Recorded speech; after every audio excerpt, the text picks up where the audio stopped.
ነው በጸባይ ዙሪያ ነው። ከዚህ በፊት ዝም ብለን እንደ ቀበጥ ነበርኩኝ። በቃ እውነት ለመናገር በቀላል ነገር አኮርፋለሁ፣ በቀላል ነገር እናድዳለሁ። በቃ ዝም ብዬ ሳዝን ከሰው ጋር ለምን ከእኔ ጋር ሰው ማዘን አለበት፣ ስደሰትም ከእኔ ጋር ሰው መደሰት አለበት ምናምን የሚል አስጠል ባህሪ ነበረኝ እና አሁን ግን ሳየው ጸባዬ በቃ ለሰው ግድ የለኝም ስልህ ሰው ሊያናደኝ እየሞከረ እንኳን ምንም አይመስለኝም። በቃ አይሞቀኝም፣ አይበርደኝም። ሰው ሲመጣ ምንም አይመስለኝም፣ ሲሄድ ምንም አይመስለኝም። በቃ ሲመጣ ወደ ህይወቴ ደስ ብሎኝ እቀበለዋለሁ። ይሄ በቃ አንድ ሰው ማድረግ ያለበት ነገር አደርጋለሁ። ግን በቃ እንደ ድሮ አልደሰትም። በቃ ሰው ስለመጣ ይሄ በቃ ምንድነው በቃ አልደሰትም። ሲሄድም አላዝንም። ከዛ ደግሞ አልጨነቅም ስልህ ጸሎት አደርጋለሁ፣ ሄጄ አሳስባለሁ። ካሳሰብኩኝ በኋላ ግን ምን እንዳሳሰብኩ ለራሱ እረሳዋለሁ። ጭንቀቴ ምን እንደሆነ በቃ ምን እንደሆነ አላውቅም።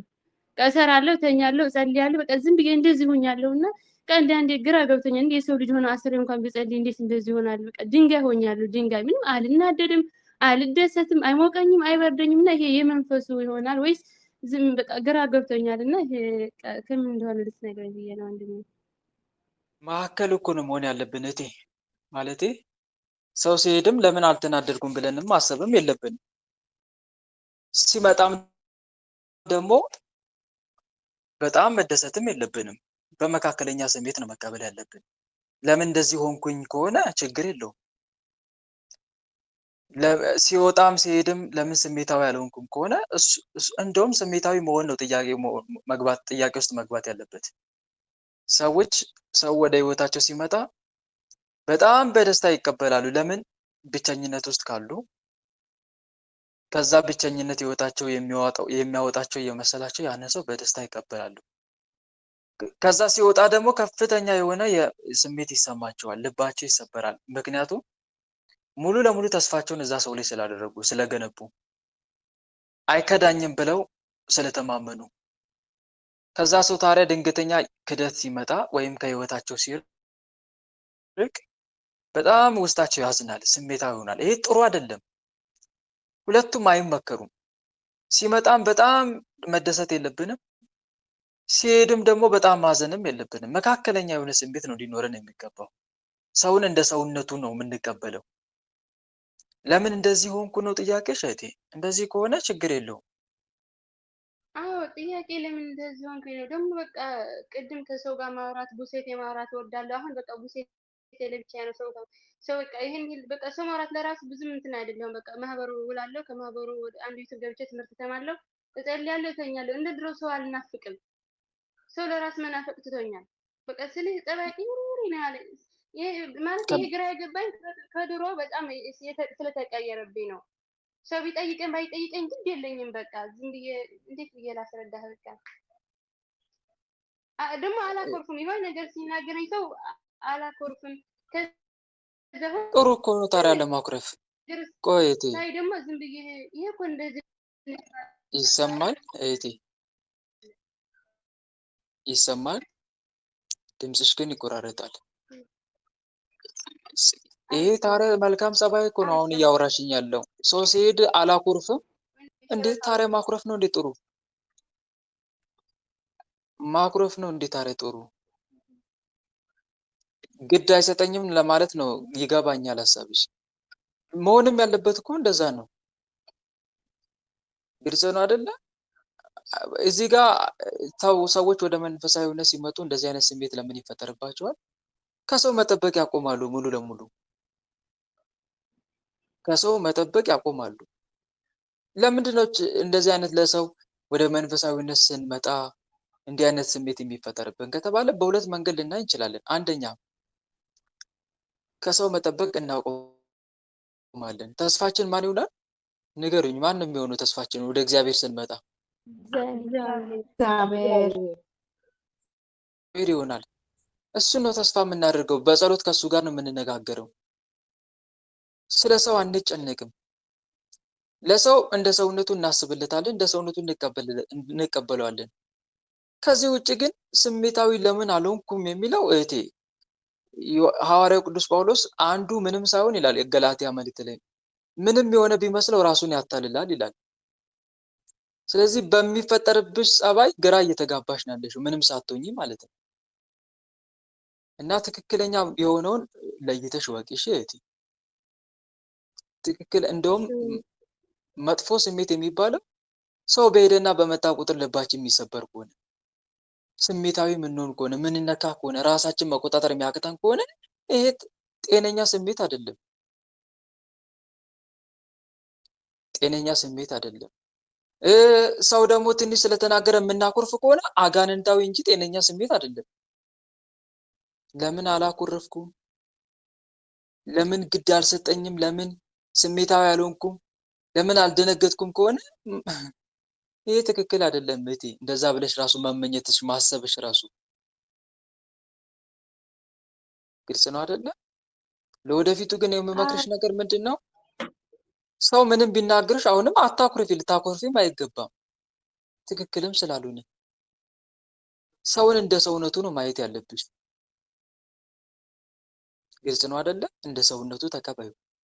በጣምም አትደሰች፣ በጣምም አትዘኝ ስለሄደም ስለመጣ። ይሄ ማለት ግን ለሰው አናስብ እያልኩኝ አይደለም። ለሰው አንጨነቅ ወይም ትኩረት አንስጠው ማለት አይደለም። እንደሚገባው ትኩረት እንሰጠዋለን። የራሳችንን ህይወት በሚረብሽ መልኩ ግን ትኩረት ልንሰጥ አይገባም። የኛ ማንነት እስኪናጋ ድረስ እና ራስሽን ፈትሸሽ እህቴ፣ መልካሙንና መጥፎውን በደንብ አድርገሽ ለይ መጀመሪያ። ከዛም ይበጅሽ እና እንደኔ አሁን ግን አንቺ እንደምትናገሪው ስሰማ ግን እኔ ክፋት ነገር ነው ይሄ መጥፎ ነው ብዬ አልደምድም። ከነገርሽኝ አንፃር ማለት ነው። የነገርሽኝ ነገር ምንድነው? ድሮ አኮርፍ ነበረ፣ አሁን አላኮርፍም። መልካም ነዋ። ድሮ ስሜታዊ ሆን ነበረ፣ አሁን ከስሜታዊነት ወጥቻለሁ። ጥሩ ነዋ። በተለይ መዝሙረ ዳዊት ስንጸልይ እንደዚህ አይነት የመረጋጋት ስሜት ያድርብናል። ጥሩ ነው። ምንም ጥያቄ የሚፈጥር አይደለም። ይሄ የጸሎት ውጤትም ሊሆን ይችላል። ግልጽ ነው ወንድሜ፣ ግልጽ ነው። እና አርባን እና መዝሙረ ዳዊት በጣም ነው የምወደው እና እሱን ከጸለይኩ በኋላ ነው እና ከዛ ለራሴ እንዲህ ይሄ መዝሙረ ዳዊት ውጤት ነው፣ እግዚአብሔር ውጤት ነው፣ እግዚአብሔር ቀይሮኝ ነው፣ በቃ ሰው እግዚአብሔር የማይቀይረው ነገር የለም ብዬ ራሴን አሳምነው እና ከዛ እንዲህ አስሬ ብትጸልይ ታዲያ ባጭር ወቅት እንዲህ እንደዚህ ለውጥ የምታሰብ የምታወጪ ይዛም ነው ደግሞ ይዋጋኛል በሀሳብ ይመጣል በደንብ። ለምንድን ነው የማይመጣው? በነገራችን ላይ ጸሎት ለውጡን እያየ የምንመጣው አንደኛ 3 ቀን ሲሞላን፣ ከ3 ቀን አልፈን 7 ቀን ስንሻገር የጸሎት ለውጥ የምናየው በህይወታችን። 7 ቀን ሲሞላን፣ ከ7 ቀን አልፈን 14 ቀን፣ 21 ቀን። 7 ቀን ማለት አንድ ሱባኤ ነው። በአንድ ሱባኤ ውስጥ በጣም አንጻራዊ ለውጥ እናያለን። ለምሳሌ አንድ ሰው ከሰኞ ጀምሮ መዝሙረ ዳዊት ከዛሬ ጀምሮ እስከ እሁድ ድረስ እስከ መኃልየ ዘሰሎሞን ድረስ ቢጸልይ የሆነ አንጻራዊ ለውጥ ያያል። ለአንድ ሳምንት ሳያቋርጥ ቢጸልይ ማለት ነው። ሁለተኛ ሳምንት ሲደግም አሁንም ለውጥ ያሳያል። 2 ሱባኤ ያዘ ማለት ነው።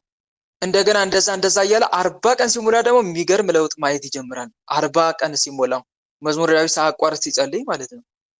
እንዲህ አይነት ለውጦች እናያለን።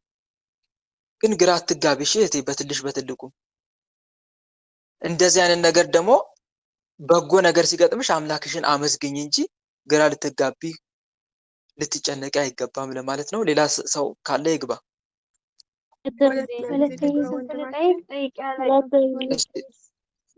እስቲ ስማችሁን ተናገሩ።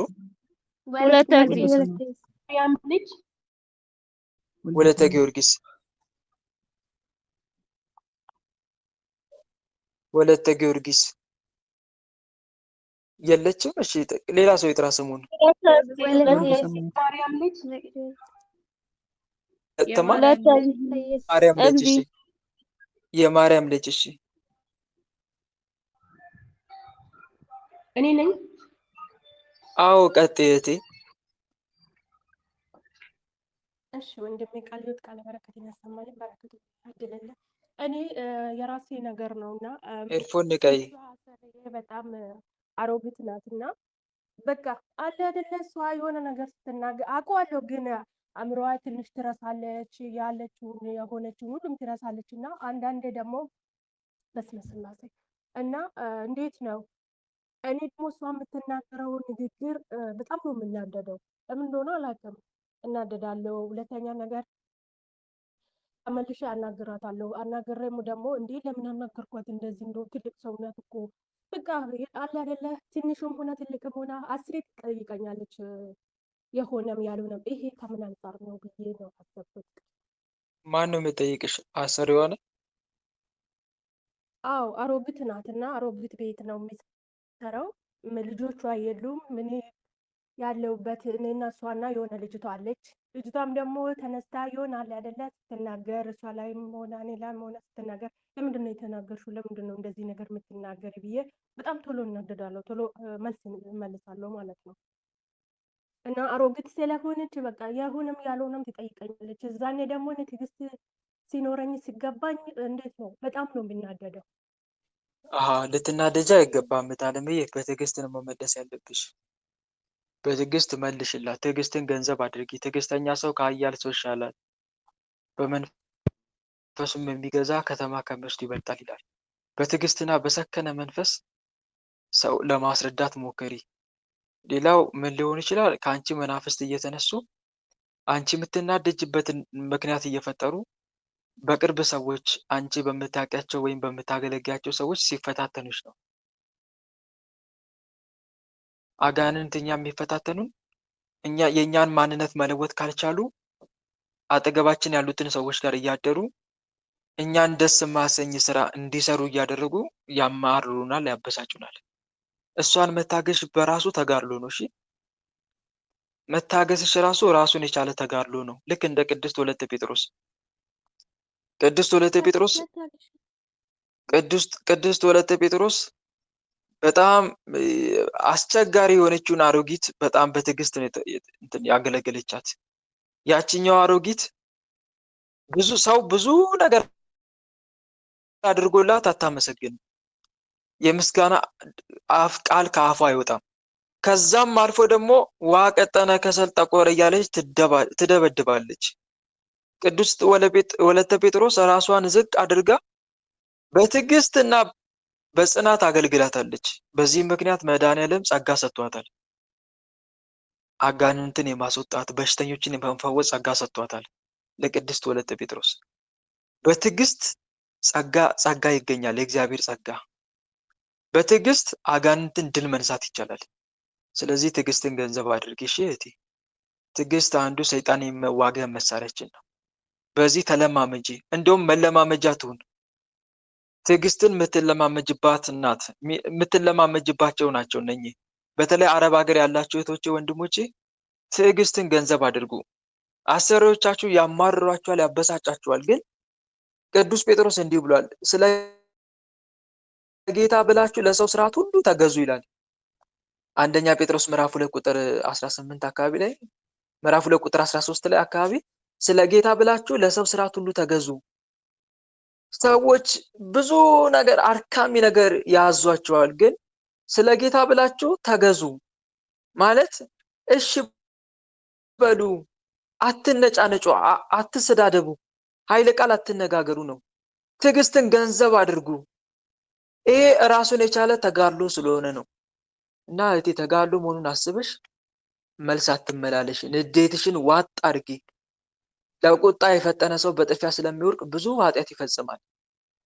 በተረጋጋ ጊዜም በወሰደው እርምጃ አብዝቶ ይጸጸታል። በቁጣ ውስጥም መለኮታዊ መልኩን ስለሚያጣ ለብዙዎች የማሰናከያ ድንጋይ ይሆናል። ስለዚህ ትዕግስተኛ ሰው ከኃያል ሰው ስለሚሻል ትዕግስትን ገንዘብ አድርጊ። እሺ መታገስ ሲያቅትሽ ደግሞ ወደ ላይ ቀና ብለሽ በአንቃዶ ሕሊና ሆነሽ አቤቱ መድኃኔዓለም አባቴ ትዕግስትን ስጠኝ፣ የእነኝን ሰዎች ጸባይ የምችልበትን ትዕግስት ስጠኝ። አንተ አምላኬ መድኃኔዓለም የሰዎችን ሁሉ ኃጢአት የምትታገስ ጌታ፣ እኔም እቺ የእነኝን ሰዎች ቁጣና ወይም አሰልቺ ንግግራቸውን የምቋቋምበት ብርታትና ትዕግስት አድለኝ ጌታ ሆይ እያልሽ ለምኘው። እግዚአብሔር አምላክ ትዕግስትን ይሰጥሻል። ግልጽ ነው። ይሄን ይመስላል።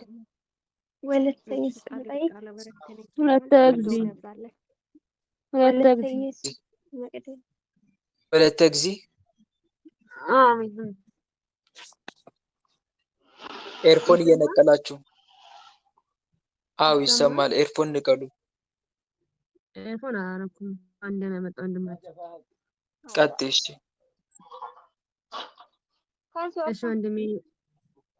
እሺ ወንድሜ እኔ ጥያቄ ማለት ነው እና የገባሽ አለ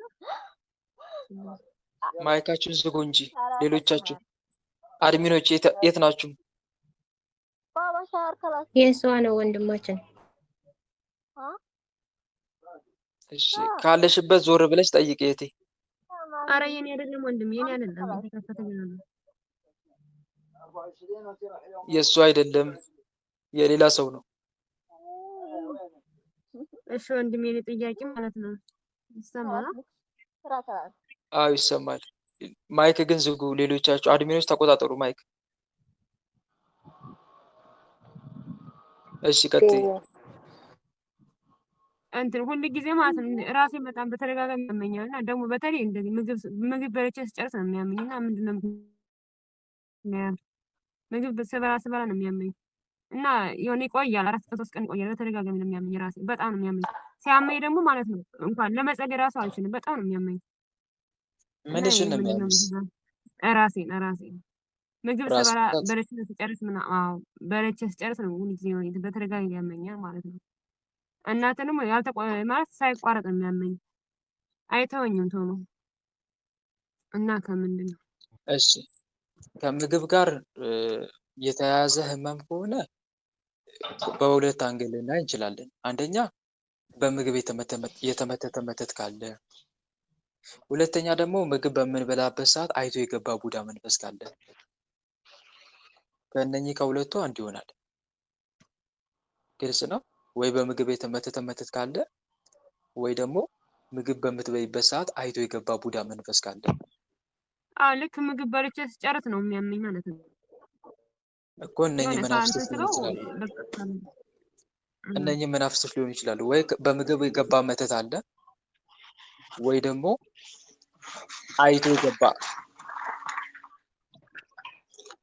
አይቶ የገባ መንፈስ አለ ማለት ነው ቡዳ።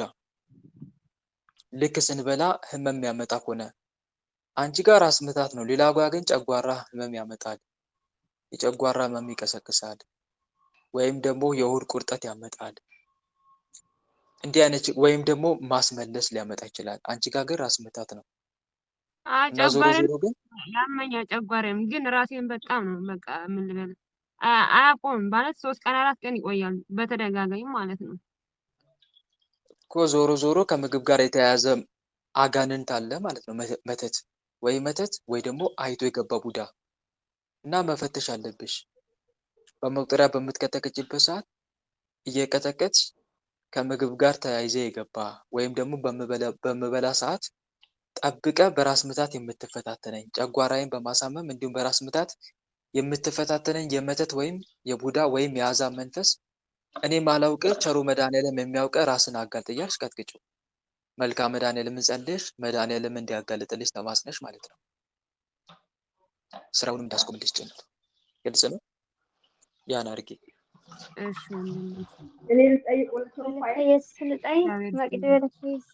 መቅዴ ወለተ ኢየሱስ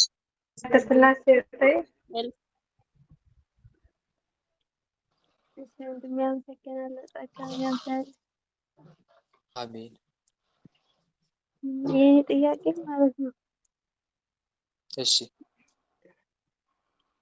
የሆነ ነገር አስብና ማለት ነው ያኔ ጥሩ ነገር በአብዛኝ ማለት ነው አስብና ግን ይበላሽብኛል። ደግሞ ግን በአብዛኝ ማለት ነው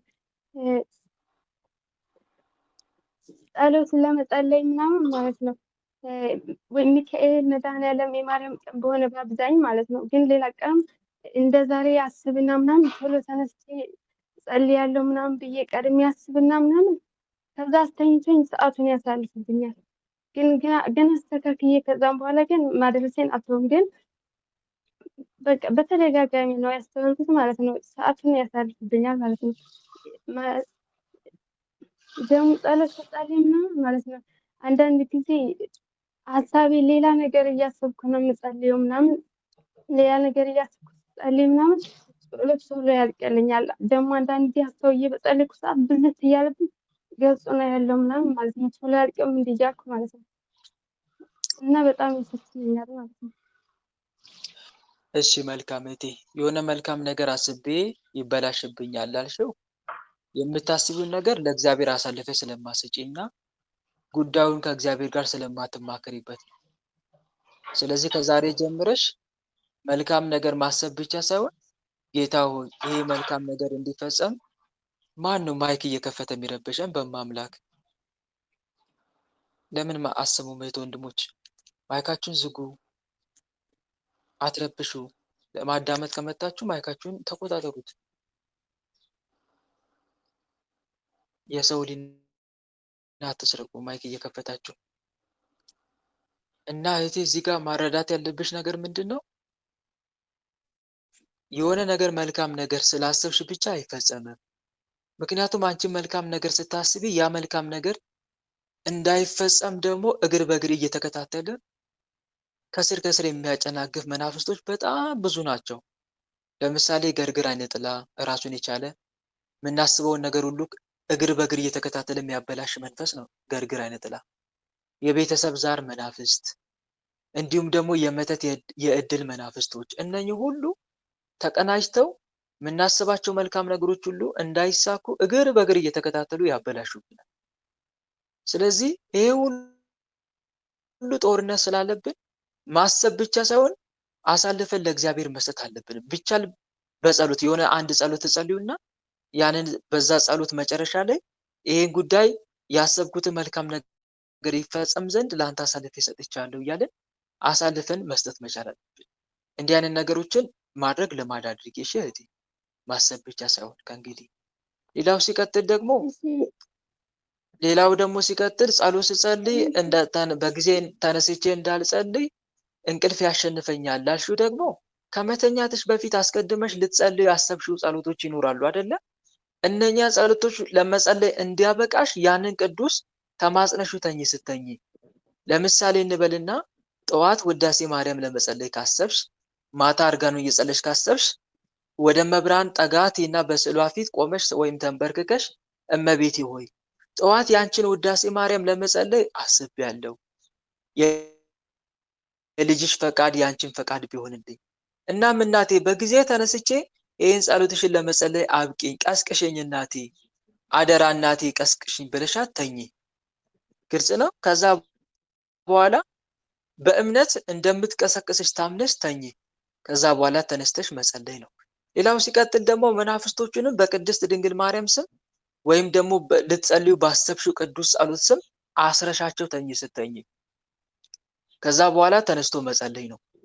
ወይም እንደዚህ ማድረግሽ ደግሞ በመሃል የሚቋረጥብሽ ከሆነ አሁንም ፈተናው ማይለቅ ከሆነ ደግሞ አጋጣሚ ክፍተት ስታገኝ ጠብቀሽ አሁን ለምሳሌ ጠዋት ለመጸለይ አልታደልሽም በእንቅልፍ ብዛት።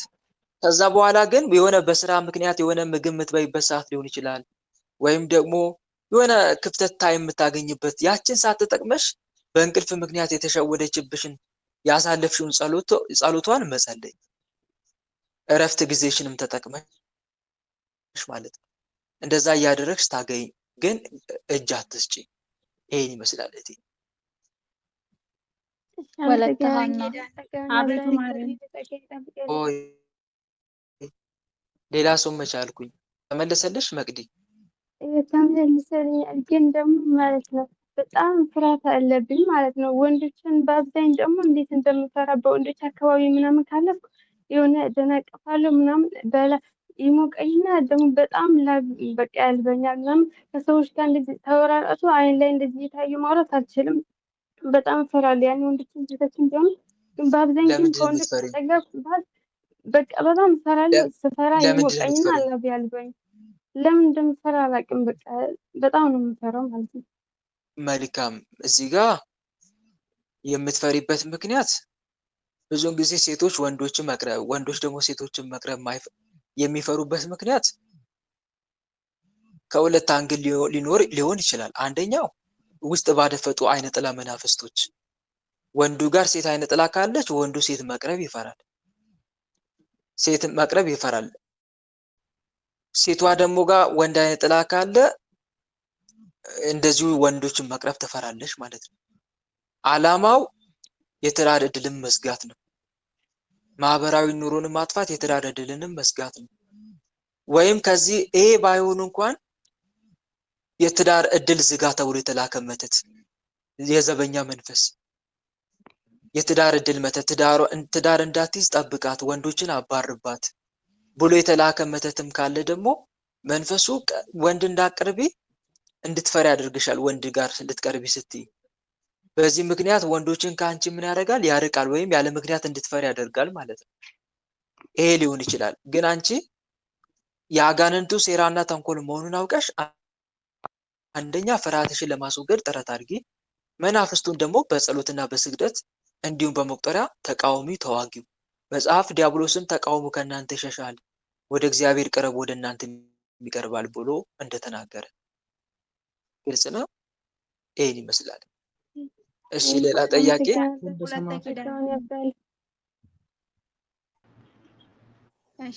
እሺ ወንድም የጸጋውን ያብዛልህ። በውስጥም ጽፌልህ ነበረ። እኔ ችግሬ ከፊት ኢትዮጵያ እያለሁኝ ወደዚህ ሳልመጣ ምን ያሳስበኛል መሰለህ? በአይምሮዬ ላይ እንደምሞት ያሳስበኛል። በቃ ራሱ ቤተክርስቲያኑ ሳይ ራሱ እንደዚህ ወይት እንደምቀበር እንዴት እንደሚሄድ አርጎ ጭራሽ በጣም ያሳስበኝ ነበር። እንደምሞት ነው የሚያሳስበኝ የነበረው ኢትዮጵያ። ከዛ ደግሞ ወደዚህ ስትመጪ? አዎ ወደ ሳውዲ ሳልመጣ በፊት። እሺ። ከዛ ደግሞ እዚህ ሀገር ከገባሁ በኋላ ከስንት ወር በኋላ ደግሞ ምን አሳሰበኝ በአይምሮዬ ላይ ህፃናትን ሳይ ውጊያቸው፣ ነቂያቸው በቃ እንደዛ አድርጎ ነው የሚያሳስበኝ። እዚያ ገድያቸው እንዴት አድርጎ እንደሚያስገድለኝ እንዴት እንደሚያሳስረኝ ሁሉ ሲያስጨንቀኝ ነበረ በፊት የዛሬ 10 ምናምን ዓመት ማለት ነው። ከዛ በጣም ያስጨንቀኝ ነበረ። ራሱ በጣም ተሳቅቄ ተጨንቄ ነበረ ኖር የነበረው በዛን ሰዓት። ከዚያ ወጥቼ እንዳውም ጠፍቼ ትንሽ ጊዜ ደግሞ ጠፋ ያ ሀሳብ። ጠፍቶ ደግሞ ልክ ወደ መንፈሳዊ ስመጣ ወደ ንስሐ ስመጣ ደግሞ ያ ፈተና መጀመሪያ ራሱ ወደ መንፈሳዊ ልመጣ ስል ንስሐ ልገባ ስል ሊያስገድለኝ ሞክሮ ነበር። እንዳውም 78,000 ሪያል ሰርቀሻን ተብዬ በሐሰት ሽጉጥ ተመዞ ልገደል ነበር ማለት ነው። እና እግዚአብሔር አምላክ አውጥቶኛል በሰዓቱ። ከዛ ደግሞ በኋላ ምን ያሳስበኛል? በቃ ህፃናትን ሳይ ግዳያቸው ነው የሚለኝ፣ እነቂያቸው ነው የሚለኝ። በቃ ከሞት ጋር የተገናኘ የኔ ፈተና ማለት ነው። እና መኖር የጀመርኩት አሁን ነው ብዬ ነው የማስበው። እስከዛሬ ተደፍኜ ነው የኖርኩት። እና ይሄ አንድ ጥያቄ ነው፣ ለምን እንደዚህ ያስባለሁ ነው። ሁለተኛ ደግሞ የታቦት ልጅና የስለት ልጅ ምንድነው ልዩነታቸው? አሁን የኪዳነ ምሕረት ለታቦት ተሰጥቻለሁ እና ግን የስለትና የታቦት ልጅ ማለት ምን ማለት ነው? እስኪ ለይልኝና አመሰግናለሁ። ይሄ ነው ጥያቄ። መልካም። እሺ እህት አለምዬ፣ እዚህ ጋር መረዳት ያለብሽ ነገር አለ። ያ ምንድን ነው? መናፍስት ምኞታቸውን በራሳችን ሀሳብ ውስጥ ይስሉብናል። በራሳችን ሀሳብ ውስጥ ማለት አሁን ለምሳሌ ሊገድል የሚፈልግ መንፈስ ካለ በውስጥሽ አንቺን ሊገድል የሚፈልግ ካለ እንዴት እንደምትሞቺ አንደኛ እንደምትሞቺ ብቻ ነው የሚያሳስብሽ። ትሞቻለሽ የሚል ፍርሃት በሊናሽ ያሳስብሻል። በቃ በአጭሩ ያሟርታል ማለት ነው። ጠንቋዮቻው የሚታወቁበት አንዱ ማሟረት አይደል? ያሟርታሉ። እንዲህ አይነት ችግር ይገጥምሻል። ይሄ መንፈስ ደግሞ ልዩነቱ ምንድነው? በአንቺ ውስጥ ሆኖ እያሟረተ ነው ማለት ነው። ማሟረቱ ምኞቱን ነው። ቢሳካልኝ እገልሻለሁ ነው። ቢሳካልኝ ገድዬሽ እንዲህ እንድትቀበሪ ነው፣ እንዲህ እዚህ ቤተክርስቲያን ተቀብረሽ እንድትኖሪ ነው ማድርግሽ ነው። ምኞቱ ነው ባጭሩ። ተረዳሽኝ አይደል? ይሄ ነው ባጭሩ። ደግሞ ራሱ እዚህ ላይ በመሀል ላይ ይቅርታና አንድ ነገር የምነግርህ ነገር ሱባኤ ገብቼ ነበረ ማለት የዛሬ ስንት ዓመት። በህልሜ ምን አየሁኝ? ፊቷን መልኳን አላቃትም፣ ግን ምን ይለኛል? እንድትሞት ነው የምንፈልገው፣ እንድትሞት ነው የምንፈልገው ይላል። ግን እንደማልሆንላቸው ነው በሱባኤ ያየሁት ማለት ነው። ይቅርታ ማለት ስለገባሁ። መልካም። እሺ። እና ዞሮ እንድትሞቺ እንድትገደይ የሚፈልግ መንፈስ ነው ባጭሩ። ይሄ መንፈስ ምን ሊሆን ይችላል ከተባለ ከሁለት አንግል ነው የምናየው። ዛርም ሰው መግደል ይፈልጋል። ዛር በተለይ ጠቋር፣ ከሁሉም የዛር መናፍስት ጠቋር ነው በመግደል የሚታወቀው፣ ከቤተሰብ ዛር መናፍስት ማለት ነው። እንደነ ጠቋር ያሉ የዛር መናፍስቶች መግደል ይፈልጋሉ። የወደፊት ህይወታችን እየተመለከቱ በአጭሩ ለመቅጨት ይፈልጋሉ። እንደማይችሉን ሲረዱ ወደፊት ያለው ህይወታችን ሲያሰጋቸው ለመግደል ነው በቃ ሙከራቸው። ብዙዎችን በባህር መንገድ እንዲመጡ አድርጎ ወደ ስደት አስገድሏቸዋል። አንዱ ይሄ ነው። ሌላው አንዳንዶችን ደግሞ ህገወጥ የሆነ ስራ እንዲሰሩ፣ አሁን በቅርቡ መጠጥ ሲሸጡ ተይዘው የሞት ፍርድ የተፈረደባቸው የሉ የተገደሉ ሲሉ ልክ እንደዛ ማለት ነው። በእንደዚህ አይነት ህገወጥ ነገር ያሰማራቸውና ያስገድላቸዋል ዛሩ ማለት ነው። አንዱ ይሄ ነው። ስለዚህ ምኞቱን ነው እየተናገረ ያለው እያሳሰበሽ ያለው። ሌላው ደግሞ ግደል ተብሎ የተላከ መተትም ሊኖር ይችላል። ግደል ተብሎ የተላከ መጀመሪያ አብር አንከርቱ አለ። አብር አንከርቱ ያወጣል ወደ ውጭ። ከዛ በኋላ ደግሞ እዛ በስደት ሞታ እንድትቀር፣ ከዛ ሬሳዋን እንዲመጣ ተጭኖ እንዲመጣ እንዲህ ብለው በስነ ስርዓት አቅደው መተት የሚልኩ ሰዎች አሉ። ግደል ተብሎ ብለው የሚልኩ ማለት ነው። ይሄም የሞት መንፈስ ሲላክብን ብዙ ጊዜ እንዲህ አይነት ስሜት ይፈጠራል ማለት ነው በህሊናችን። ስለዚህ ከሁለት አንዱ ነው ማለት ነው። ሌላው ደግሞ እዚህ ስደት ከመጣ በኋላ እረጂ ይለኛል፣ ልጆችን ግዳይ ይለኛል። ይሄም ደም ሲፈልግ ነው። የደም ግብር ግልጽ ነው አይደል? የምን ግብር ሲፈልግ? የደም ግብር ሲፈልግ ነው። ዛር ከሆነ እሱም በተለይ ደም ሲገበርለት የነበረ መንፈስ ካለ በዚህ አማካይነት የደም ግብር ሲፈልግ አስገድሎ አሳርዶ ግብሩን ለማግኘት ይፈልጋል። በነገራችን ላይ ሲያሳርድ ሁለት ጥቅም ያገኝ ሁለት አንቺም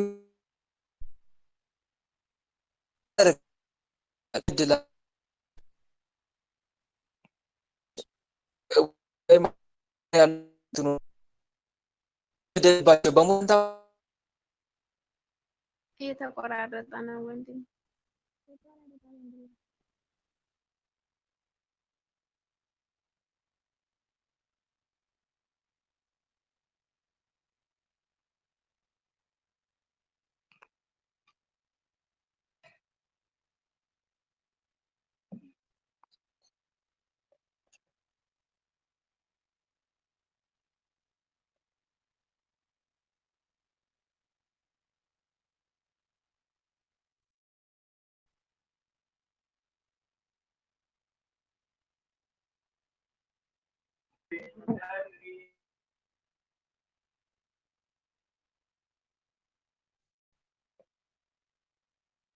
በስላሴ ስም ይሰማቸዋል። አሁን ይሰማል ወንድም። መልካም። ሳውዲዎች ልጃቸውን ብትገሉባቸው በሞት ፈንታ ምንድን ነው የሚፈርዱት? አረብ ሀገር ያሉት ሞት አይደለም። ስለዚህ ይሄ መንፈስ ዓላማ አንደኛ የደም ግብር ያገኛል፣ ሁለተኛ ደግሞ ያስገድላል ማለት ነው። የሰው አስገድሎ ማስገደል ዓላማውን ለመፈጸም ነው እንደዚህ አይነት ተግባር ሐሳብ የሚያመጣብሽ ማለት ነው። ስለዚህ ይሄ መንፈስ እስከዛሬ አለመግደሉ ለምንድን ነው ከተባለ የሚጠብቅሽ አይተኛም። የሚጠብቅሽ ስለማይተኛ እነሆ እስራኤልን የሚጠብቅ አይተኛም አንቀላፋም ተብሎ ተጽፏል መዝሙረ ዳዊት መዝሙር 121 ላይ። ስለዚህ ይጠብቅሻል መዝሙር 120 ላይ። ስለዚህ ስለሚጠብቅሽ አንተ ከዛ አሳልፎ አልሰጠሽም ማለት ነው። ብዙ ጊዜ እንደዚህ መንፈስኛ ላይ የማይሰለጥነው ለምንድን ነው ከተባለ በጸሎት የሚያስቡ ሰዎች ካሉ፣ የስለት ልጅ ከሆንን ግልጽ ነው። የምልሽ ከሆነ የስለት ልጅ ከሆንን ያው ነው። የስለት ልጅ ከሆንን እንዲሁም ደግሞ ሰዎች በጸሎት የሚያስቡን ከሆነ ወይም ደግሞ ቤተሰቦቻችን እንትን የሚያደርጉ ከሆነ ዝክር የሚዘክሩ የበረከት ስራ የሚሰሩ ከሆነ ስለዛ ቅዱስ ስም ሲባል እኛ እንጠበቃለን፣ በእግዚአብሔር ጥባቆት ውስጥ እንገባለን ማለት ነው። ከዚህ አንጻር ነው ባጭሩ። ግልጽ ነው አይደል? ለዛ ነው ስልጣን ያላገኘው እስካሁን ድረስ እንጂ ቢችልማ ያደርግ ነበር። ሌላው ሲቀጥል ደግሞ አንቺ ምን ማድረግ አለብሽ በዚህ ሰዓት? አንደኛ በጸሎት ህይወት መበርታት ነው። ጠላት ያለበት ወታደር አይተኛ። ማይክ ዝጉ ማይክ። ጠላት ያለበት ወታደር አይተኛም፣ ሁሌም ንቁ ሆኖ ይጸልያል፣ ይሰግዳል። ስለዚህ አንቺም መጸለይና መስገድ ማቋረጥ የለብሽም። በተለይ እንደዚህ የሚፈታተናችሁት ወንድሞቼ መዝሙረ ዳዊትና ውዳሴ ማርያምን እንዳታቋርጡ አደራለሁ። ሌላው ሲቀጥል የጠየቅሽው ጥያቄ ምንድነው? የታቦት ልጅ ምንድነው? የስለት ልጅ ምንድነው? ልዩነታቸው የሚለው ነው። ወደዛ እየመጣሁልሽ ነው። የታቦት ልጅ የሚለው አገላለጽ በሁለት ዋና ዋና መንገዶች ይተረጎማል። በሁለት ዋና ዋና መንገዶች እንዴት ካልሽኝ፣ አንደኛ በተመሳሳይ ዕለት መወለድ። አንድ ልጅ በተወለደበት ቀን የሚከበረው የታቦት የቅድስት ወይም መልአክ ስም ለልጁ መጠሪያ ሆኖ ሲሰጠውና ልጁ የዚያ ታቦት ጥበቃ በረከት አለው ተብሎ ሲታመን ነው። ለምሳሌ በቅዱስ ሚካኤል ቀን የተወለደ ልጅ ምን ተብሎ ሊሰየም ይችላል? ወልደ ሚካኤል። ኃይለ ሚካኤል፣ ወልደ ሚካኤል፣ ገብረ ሚካኤል። ሴት ከሆነች ደግሞ አመተ ሚካኤል፣ ወለተ ሚካኤል ተብላ ልትሰየም ትችላለች። ወልደ ሚካኤል ተብሎ ሲሰየም የታቦቱ ልጅ ይባላል። ይሄ የመጀመሪያው ነው። ሌላ ሁለተኛው ደግሞ ለቤተ ክርስቲያን አገልግሎት መሰጠት።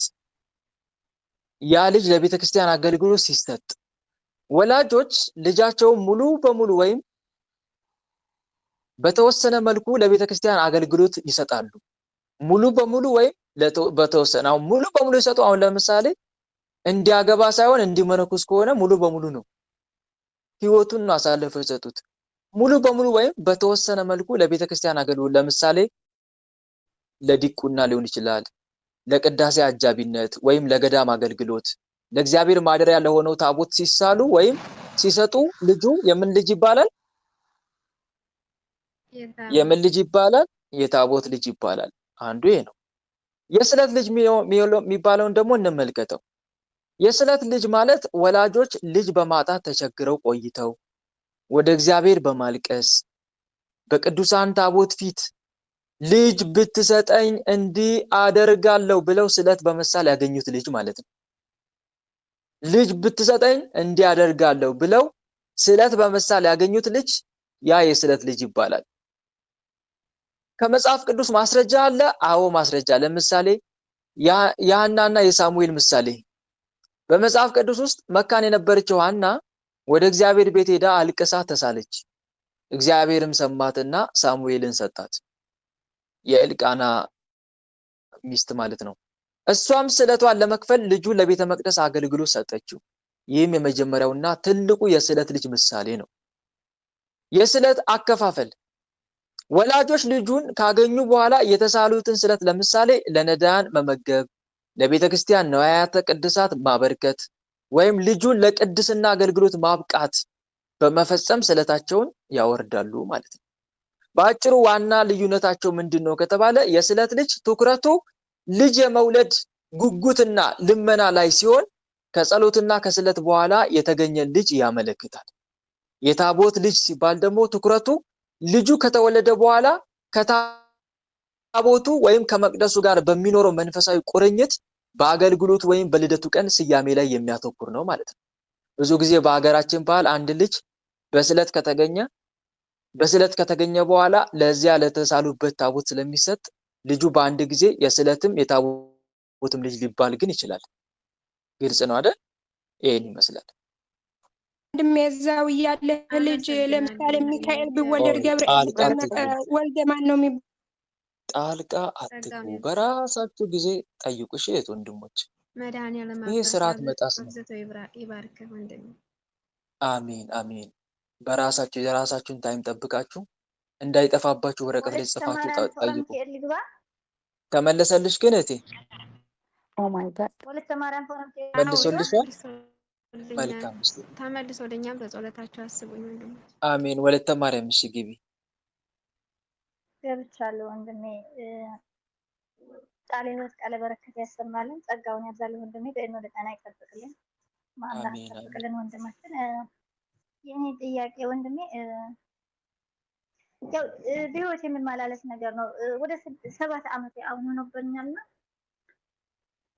አንድ ሰው ብቻ ነው የማስበው። በአንድ ሰው ነው እንትን የሚለው ትንሽ ጸሎት ስግደት ከጀመርኩ ወደ 2 ዓመት ከምናምን ሆኖብኛል እና በመሀል አቁሞልኝ ነበር። አሁን ደግሞ እንደ አዲስ ይመጣብኛል። ከዛ እሱን ሲያስብ አሁን ደውዬ ምንድን ምናምን ነው ሳይሆን የሚመጣብሽ? በቃ እሱ ካላገኘሁ ራሴ መጥፋት ነው የምፈልገው። ምንድን ነው ወይም ደግሞ የሚመጣብሽ? ልብስሽን እጅ ቅደጅ ነው የሚለኝ። ወንድ ምንድን ነው ነው፣ የሚመጣብሽ? ፍቅረኛ የነበረ ነው። በህልምሽ ወንድ ነው ልጅ ነው፣ የሚመጣብሽ? ፍቅረኛ የነበረ ነው። አዎ ፍቅረኛ የነበረ ልጅ። አሁንስ ፍቅረኛሽ አይደለም? ወደዚህ ወደ ስደት ከመጣሁ በአንድ ላይ ነበርን። እሱ ግን እንደዚህ አይደለም። አሁን እኔ አስበዋለሁ፣ ስለሱ እያሰብኩ ነው የሚኖረው። ሀገር እያለሁ ግን እኔ አልፈልግህም እንለያይ ምናምን ነበር የምለው። አሁን ግን እሱ ለእኔ ምንም ቦታ የለውም። እኔ ብቻ ነው እሱ እያሰብኩ እያለቀስኩ የምኖረው። እሺ ምንድን ነው ታዲያ ጥያቄሽ? እና ከዛ ደግሞ ገንዘብ ደግሞ ማዝ አልችልም ወንድሜ እና ሰላቢ በልጁ ምክንያት ነው ያለው። አሁን ሰላቢ ሲባል በልጁ ምክንያት ምንድን ነው ጥያቄሽ? አሁን በልጁ ምክንያት እሱን ነው እያሰብኩ የሚኖረው። ከዛ እሱን አስባለሁ 24 ሰዓት። ቤተሰቦች በጣም ነበረ መወድ። አሁን ቤተሰቦች በጣም ነው የምጠላቸው። መሰብ ማስታወስ አልፈልግም። ስደውል ለራሱ ስልክ ዘጋቸዋለሁ። ያለሱ ማንም ሰው የሚያስፈልገኝ ሰው የለም በዚህ ሰዓት። እግዚአብሔር እንኳን ግድ ሆነብኝ ነው የማስበው የምቀርበው እንጂ ስለሱን ስላጣሁ ነው እንጂ ያለሱ ማንም ነገር ያለ ሆነ አይሰማኝም። እና ከዛ እሱን ሳስብ በ3 ቀን በ4 ቀን በተለይ ልብስሽን ቀደሽ ውጭ ወደ ውጭ ወይም ደግሞ በቃ ራስሽን አጥፊ ነው የሚያሰኘኝ። እሱን ሀገሬ ስታስቢ ልገባ ምናምን ሳስብ ደግሞ እሱ ሀገሬ መግባት አይፈልግም። እንዳወላለን አልፎ አልፎ ሳየው ሀገሬ መግባት አይፈልግም እሱ እና እኔ ደግሞ እዚህ ሀገር አሁን 3 ዓመት ሆኖኛል። ምንም ገንዘብ የሚባል ነገር የለኝም። ሀገሬ ገብቼ ለትራንስፖርት እኮ ነው የሚለው ጸበል መገባበት የለኝም። እና ሰላቢስ እንዴት ነው የምሰልበው? አሁን ወይም ልብስ እንኳን ልብስ ሳንጣ 3 ዓመት አድርጌያለሁ። የራሴ ልብስ የገዛሁበት ልብስ የለኝም። እና ሰላቢ እንዴት ነው የምሰልበው? ምንም ነገር ሳታወጣው እንዴት ነው ገንዘብ የምጠፋው ነው የኔ ጥያቄ። ወንድሜ ይቅርታ በዛሁ። እሺ እህቴ እሱም ብቻ ነው የማስበው የሚለው ላይ እናተኩር። ምክንያቱም የመጀመሪያው ጥያቄሽ እሱ ስለሆነ እሱም ብቻ እያሰብኩ ተቸግሬያለሁ፣ ከሱ ውጪ ምንም ነገር አላስብም የሚለው ነገር ነው። ይሄን ነገር ብዙ ጊዜ በተደጋጋሚ አውርቼበታለሁ በመስተፋቅር ዙሪያ። አንድና አንድ መፍትሄው ሙሉ ለሙሉ ትኩረትን ወደ እግዚአብሔር ማድረግ ነው። እናም መዝሙረ ዳዊትና ውዳሴ ማርያምን እየጸለዩ በስግደትና በጸሎት መበርታት ነው። አንዱ ዋና ዓላማው ይሄ ነው። መናፍስትን ደግሞ መገሰጽ ነው። እሱን የምታሳስቡኝ ክፉ መናፍስት ስራችሁን አቁሙ፣ በመድኃኒዓለም ስም ከህይወቴ ውጡ፣ ስራችሁን አቁሙ እያልሽ በመቁጠሪያ መገሰጽ ነው፣ ያለማቋረጥ ያለመሰልቸት። ቢያሳስቡሽም ጨክነሽ መናፍስቶቹን መገሰጽ። ሌላው ደግሞ አይምሮን በሌላ ነገር መጥመድ። አይምሮን በሌላ ነገር መጥመድ ማለት ትኩረትን ሙሉ በሙሉ ወደ ስራ፣ አንደኛ ወደ ስራሽ፣ ትምህርት ወይም ደግሞ ጠቃሚ ማህበራዊ ተሳትፎች ላይ ማዞር። አይምሮ ስራ ፈት ሲሆን ነው የማይፈልጉ ሀሳቦችን የሚያወጣው። ስለዚህ ሙሉ ለሙሉ ትኩረትሽን ስራ ላይ ማድረግ። በተጨማሪም ደግሞ ቅዱሳት መጽሐፍትን ማንበብ፣ ገድላትን ማንበብ፣ መጽሐፍ ቅዱስን የመጽሐፍ ቅዱስ ታሪክን ማንበብ። ግልጽ ነው። ምን ማንበብ? የመጽሐፍ ቅዱስ ታሪክን ማንበብ፣ ገድላት ላይ ያሉ ታሪኮችን ማንበብ። የታሪክ መጽሐፍትን በማንበብ በተለይ የታሪክ ስላችሁ ግን የቅዱሳን ህይወት ማለት ነው። የእነሱን ህይወት በማንበብ እና ሙሉ ለሙሉ ትኩረትን ስራ ላይ እና ዓላማ ላይ በማድረግ ከጸሎትና ከስግደት ጋር ወደ እግዚአብሔር መጠጋት ነው። በተረፈ ደግሞ ከንባ ጋር ጌታ ሆይ ልጁን ለአንድና ለመጨረሻ ጊዜ ከህይወት ያውጣው፣ ከልቤ እንዳላስብ አድርገኝ እያሉ አጥብቆ ከንባ ጋር መጸለይ ያስፈልጋል። ይሄ እንደ አንቺ ጥንካሬ ነው እህቴ። እግዚአብሔር ይቀጽ። መልሳት ወደ ራሷ፣ መልሳት ወደ ራሷ፣ መልሳት።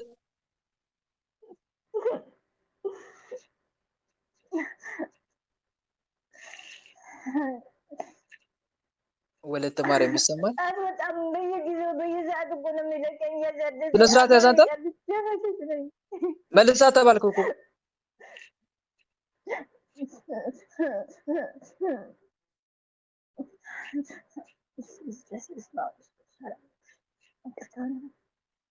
ይሰማል እህቴ? እየሰማሽ ነው? የት ሄደች?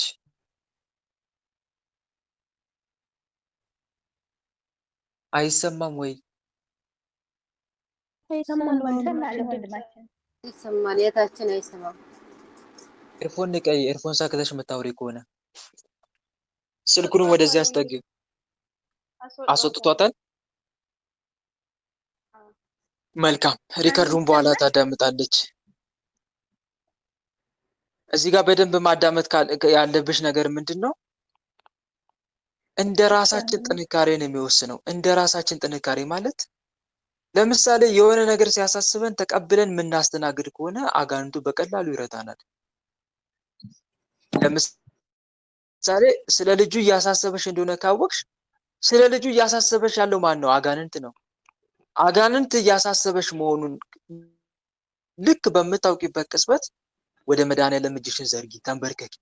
ጌታ ሆይ ሙሉ ለሙሉ አንተን እንዳስብ አድርገኝ።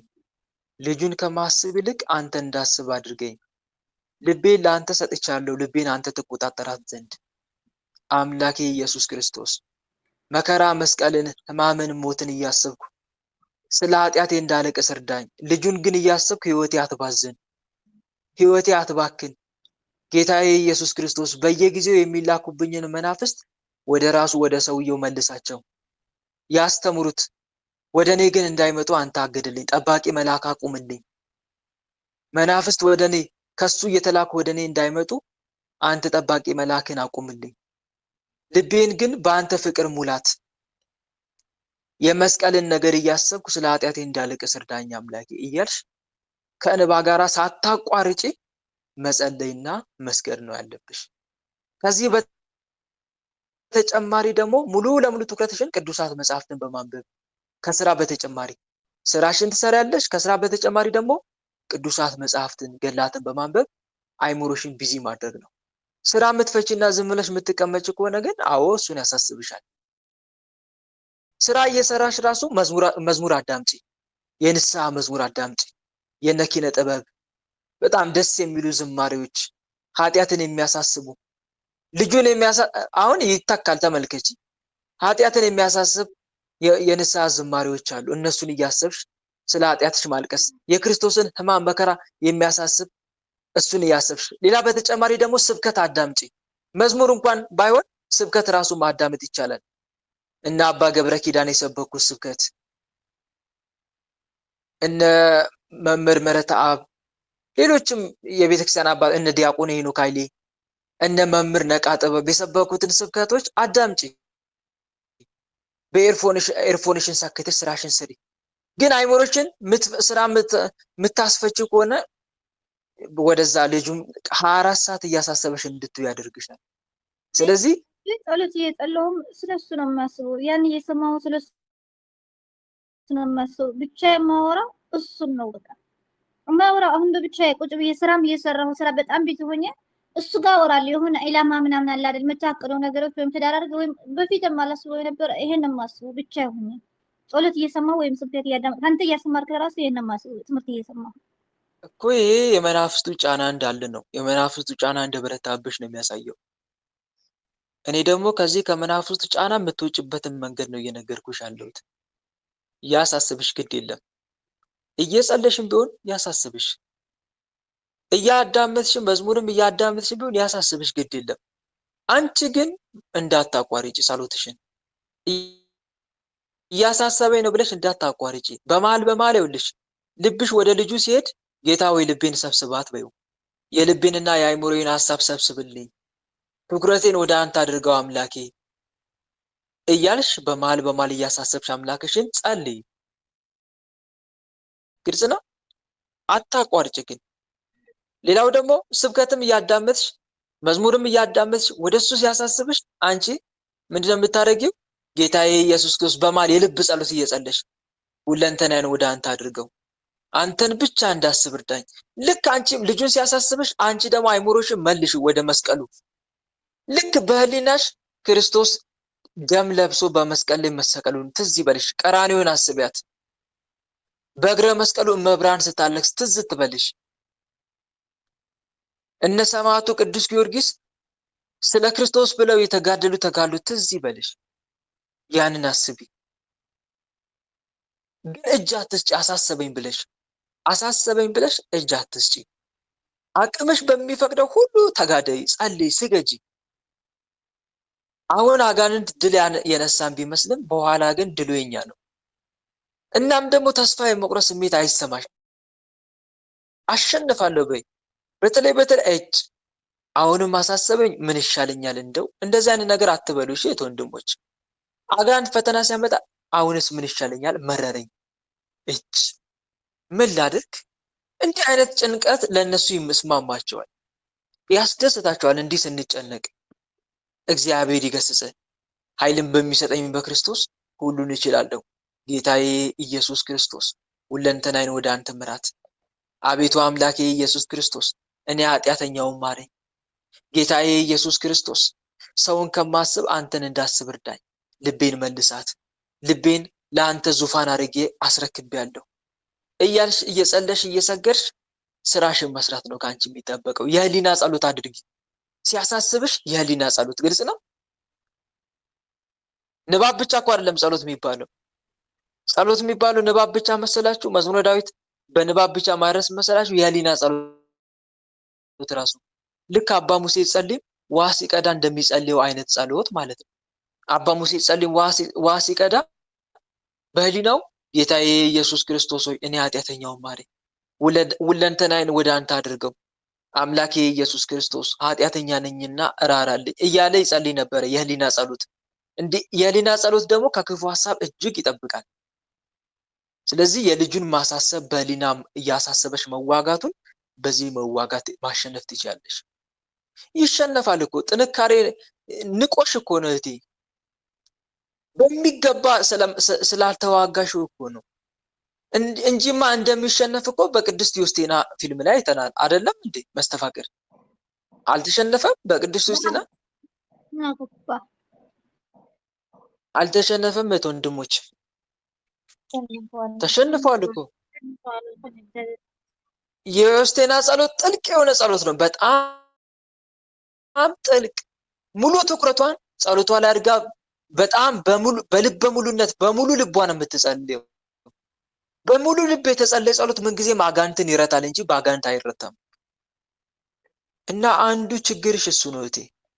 በተለይ ደግሞ አሁንስ ምን ይሻላል እያልን ተስፋ እየቆረጥን የምንጸልየው ጸሎት ይሳካል እንዴ? ግቡን ይመታል? እየተሰላቻችሁ የምትሰሩ ስራ ያረካችኋል? ንገሩኝ። አያረካም። እየተሰላቸን በተስፋ መቁረጥ ውስጥ ሆነ የምንጸልየው ጸሎት ልክ እንደዛ ነው። ልክ እየተሰላቸን ስራ እንደምንሰራ አይነት ነገር ነው። እየተሰላቸን የምንጸልየው ጸሎቱ ማለቴ ተስፋ በመቁረጥ ውስጥ ሆነ የምንጸልየው ጸሎትም ልክ እንደዚሁ ነው። በሙሉ ልብ የተሰራ ስራ ያረካል፣ መንፈስን ያድሳል፣ ያስደስታል። ልክ እንደዚሁ በሙሉ ልብ የተጸለየ ጸሎትም አጋንንትን ድባቅ ይመታል። እና አንቺም ጸሎትሽን ኃይል ጨምሪበት፣ ተመስጦ ጨምሪበት። ሙሉ ትኩረትሽን ወደዛ አድርጊ። እጅ አትስጪ፣ አትሰላጂ፣ ተስፋ አትቁረጪ። አሸነፈኝ የመሸነፍ ስሜትን አይኑርሽ በውስጥሽ። ተሸነፍኩ አሸነፈኝ አይነት በሚል ስሜት ውስጥ ሆነሽ አይደለም መጸለይ ያለብሽ። ኃይልን በሚሰጠኝ በክርስቶስ ሁሉን እችላለሁ በሚል ስሜት ውስጥ ሆነሽ ነው መጸለይ ያለብሽ። እና አንዱ ይሄንን እመክርሻለሁ እህቴ። ግልጽ ነው። ያንን አድርጊ። ወላተ ኪዳን ያልጠይቅ እሺ በስመ ስላሴ። እሺ የኔ ከመጽሐፍ ቅዱስ ነው።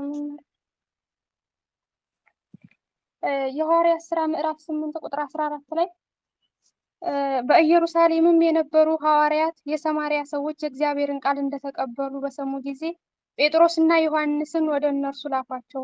ወርደውም መንፈስ ቅዱስን እንዲቀበሉ ጸለዩላቸው ይላል። በጌታችን በኢየሱስ ክርስቶስ ስም ተጠመቁ እንጂ ከመካከላቸውም በአንዱ ላይ እንኳን መንፈስ ቅዱስ ገና አልወረደም።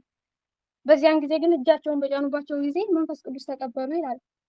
ጥምቀት ስንጠመቅ ታዲያ መንፈስ ቅዱስ አንቀበልም ማለት ነው? እዚህ ጋር እንዴት ነው? የሰማርያ ሰዎች እስቲ ቅዱስ ጴጥሮስና ቅዱስ ዮሐንስ እጃቸውን የሐዋርያት ሥራ ሲጭኑባቸው መንፈስ ምዕራፍ ስንት?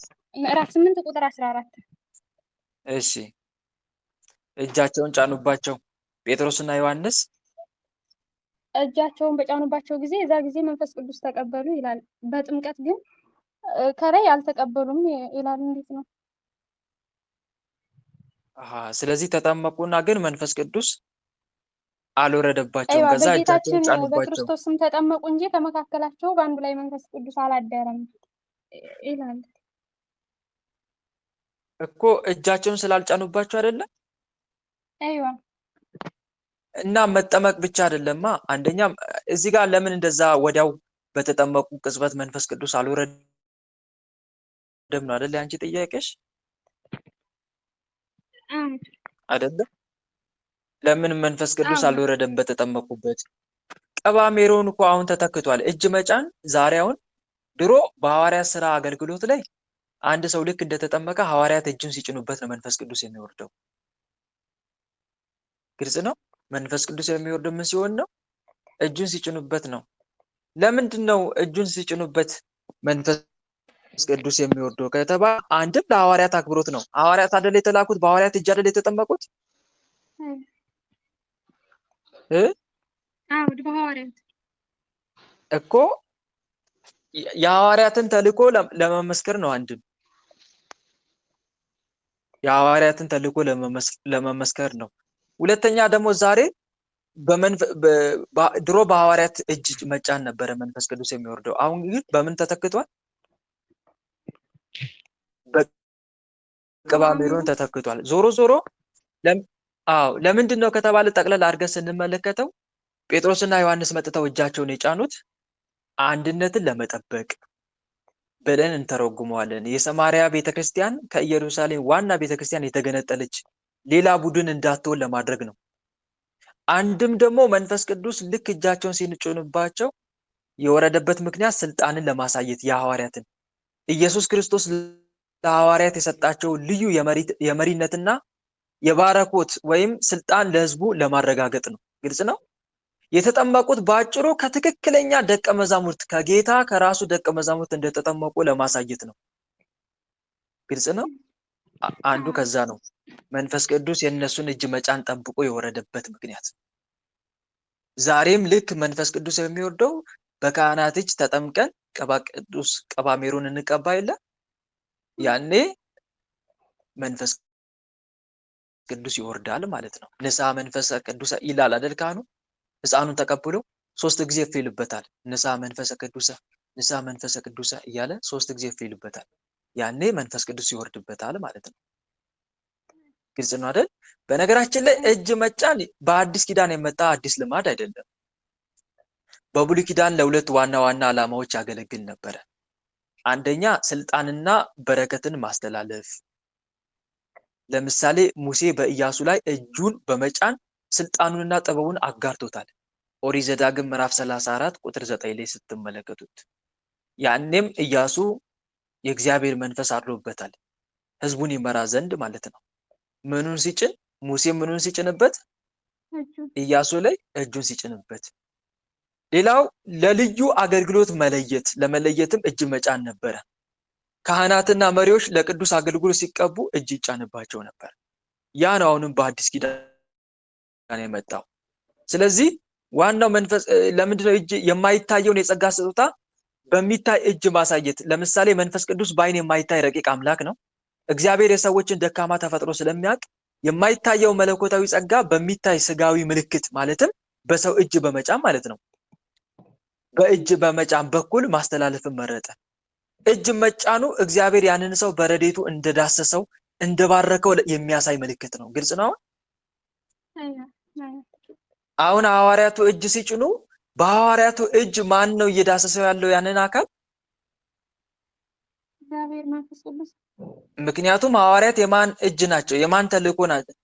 የማንን ተልእኮ ነው የተሸከሙት? የእግዚአብሔር። ወደ ዓለም ሁሉ ሂዱ ወንጌልንም ለፍጥረት ሁሉ ስበኩ አይደል ያላቸው? ስለዚህ እጅ መጫኑ እግዚአብሔር ያንን ሰው በረዴቱ እንደዳሰሰው እንደባረከው የሚያሳይ ምልክት ነው ማለት ነው። ሌላው ደግሞ ለምንድነው እጅ መጫን የሚያስፈልገው ከተባለ የቅዱሳን ህብረትና ፍቅር መግለጫ ስለሆነም ነው። እጅን በአንድ ሰው ላይ መጫን መለኮታዊ ፍቅርን መቀበልንና የአንድነት ህብረትን ያሳያል። ዛሬም አሁን ካህናት ክህነት ሲቀበሉ ዲያቆናትንም ጭምር ምን ይደረግባቸዋል? እላቸው ላይ ጳጳሱ ምን ያደርጋል? እጅ ይጭናል። እጅን በአንድ ሰው ላይ መጫን መለኮታዊ ፍቅርን መቀበልን የአንድነትን ህብረትን ያሳያል። ቀደም ሲል በአይሁድና በሰማርያ መካከል የነበረው የጥላቻ ግንብ ፈርሶ ሐዋርያቱ የሰማርያ አማኞችን እንደ ወንድም አቅፈው እጃቸውን በመጫን ባረኳቸው። ሰላም፣ እርቅ ተፈጠረ። በነገራችን ላይ ከክርስቶስ ልደት በፊት እኮ ሰማርያ ህዝብና የአይሁዳውያን አይስማሙም ነበር። አይስማሙም። በተለይ አይሁዳውያን ከሳምራውያን ጋር አይተባበሩ። እነኚህ ቅልቅሎች ህግ እግዚአብሔርን ያጠፉ እየተባሉ ይሰደቡ ነበረ ሰማርያ ሰዎች። ክርስቶስ ግን በሰማርያ አላለፈም። ያቺ ሳምራዊቷን ሴት በማነጋገር እርቅ አልፈጠረም። የጥሉን ግድግዳ አላፈረሰም። ንገሩኝ። አፍርሷል። ስለዚህ ሐዋርያትም ልክ እንደዚሁ ከተጠመቁ በኋላ ለቅዱስ ጴጥሮስና ቅዱስ ዮሐንስ መተው እጃቸውን ሲጭኑባቸው መንፈስ ቅዱስ የወረደው ከትክክለኛ ደቀ መዛሙርት የእግዚአብሔር ልጅነትን ማግኘታቸው ለመመስከር ነው። ባጭሩ ግልጽ ነው። ያ ነው እንጂ ጥምቀቱ አቃሎት አይደለም። ሌላም አለ እንትን ልበል። ዛሬ ግን እጅ መጫን በምን ተጠክቷል? በቅባ ሜሮ። እሺ ጠይቅ። እሺ ግን ሌላ ጊዜ ብትጠይቅ አይሻልም? አንዳንድ ጥያቄ ብትጠይቁ ለሌላውም እንዲደርስ። እሺ በቃ ቃል ይወድ ያሰማን። ወላተ ዛሬ ኪዳን እጅ ጠይቅ። ነሽና ነገ ደግሞ ሌላ ትጠይቂያለሽ። እሺ ሌላ ጊዜ። መልካም። እሺ ወላተ ወለተ ኪዳን ኪዳን ጠይቅ። ጠይቅ። እሺ እሺ አመሰግናለሁ። የኔ ጥያቄ ምንድን ነው? ከባለቤቴ ጋር ስናወራ የእሱ አያቱ ማለት ነው ምን ያደርጉ ነበረ ድሮ? እንደዚህ የገጠር ህፃን ልጆች የሚያገቡ አለ አይደለ? እንደዚህ አንደሬጆች እነሱ እሺ እንደዚህ ምንድነው ታመው ቡዳ ምናምን የበላቸው ምናምን ተብለው ወደ አያቱ ቤት ነው የሚመጡት እና እሳቸው ምንድን ነው የሚያደርጉት አለኝ የሆነ ነገር ያጨሳሉ፣ የሆነ ቅጠል ምናምን አድርገው ይለፈልፋሉ ልጆቹ። እኔ ቡዳ ነኝ ይላል። ወይ ደግሞ በእነሱ ማለት ነው በዛን ጊዜ የሚሉት ይሳጫጭሰው። አዎ ጭስም የሆነ ቅጠላ ቅጠልም ያደርጉና እንትን ይላል ይለፈልፋል። ከዛ ምንድን ነው የሚለው አለ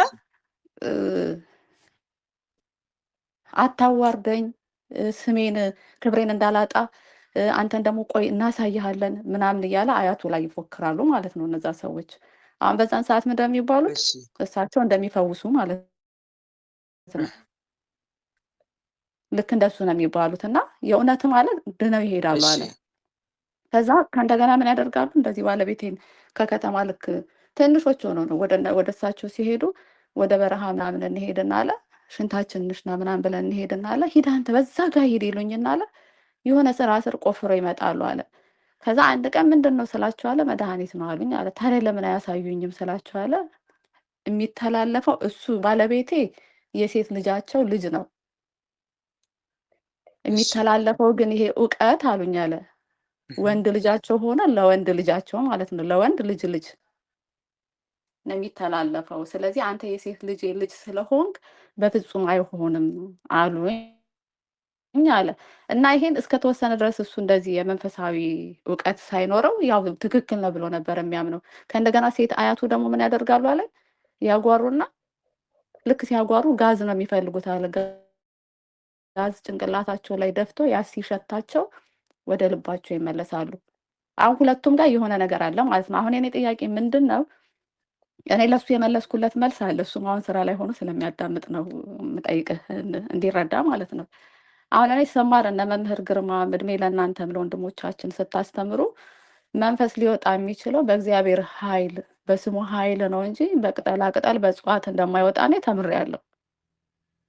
አሁን የሚለፈልፈው እሱ ደግሞ ጥያቄ የፈጠረበት ምንድን ነው?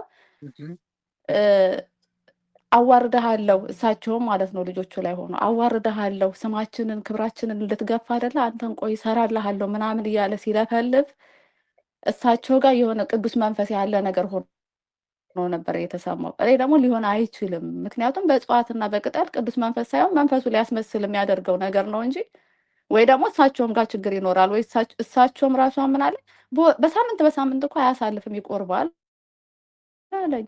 መንፈሱ ምን ችግር አለበት? ሲቆርቡ ይወጣል፣ ከዛ ደግሞ ይገባል። እንደዚህ እያለ እሳቸው ራሱ የሆነ ጥያቄ የሚፈጥርብኝ ነገር አለ። እሳቸው ራሱ የሆነ የድፍትርና ስራ ነው የቅጠላ ቅጠል ይሄ ምናምን እሷን ግልጽ ስላልሆነልን እየሰማም ስለሆነ ስለዚህ ብታስረዳም ብዬ ነው ዲያቆንዬ።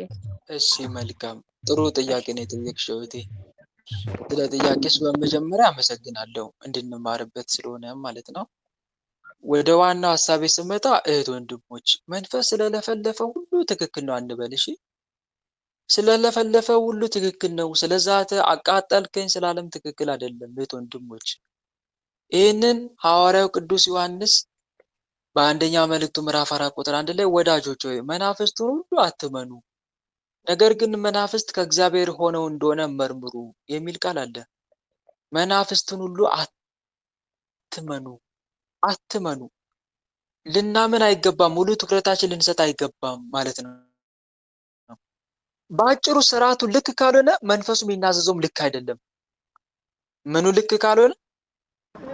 ስርዓቱ ልክ ካልሆነ እንደ መጽሐፍ ቅዱስ እንደ ቤተ ክርስቲያን አጋንንት በማን ስም ነው የሚወጣ የተባለው? በእግዚአብሔር ስም ነው አይደለ? ስለዚህ ሰዎች መድኃኒት ጨምረው ሌላም ነገር አጭሰው ጎማም አጭሰው ለቡዳው እንደዛ ቀበሪቾ ሌላም ነገር አጭሰው መንፈሱ ስለፈለፈ ትክክል ነው ማለት ነው። ጌታ ምን ብሎ ነግሮናል? በስሜ ማንን ታወጣላችሁ ነው ያለው?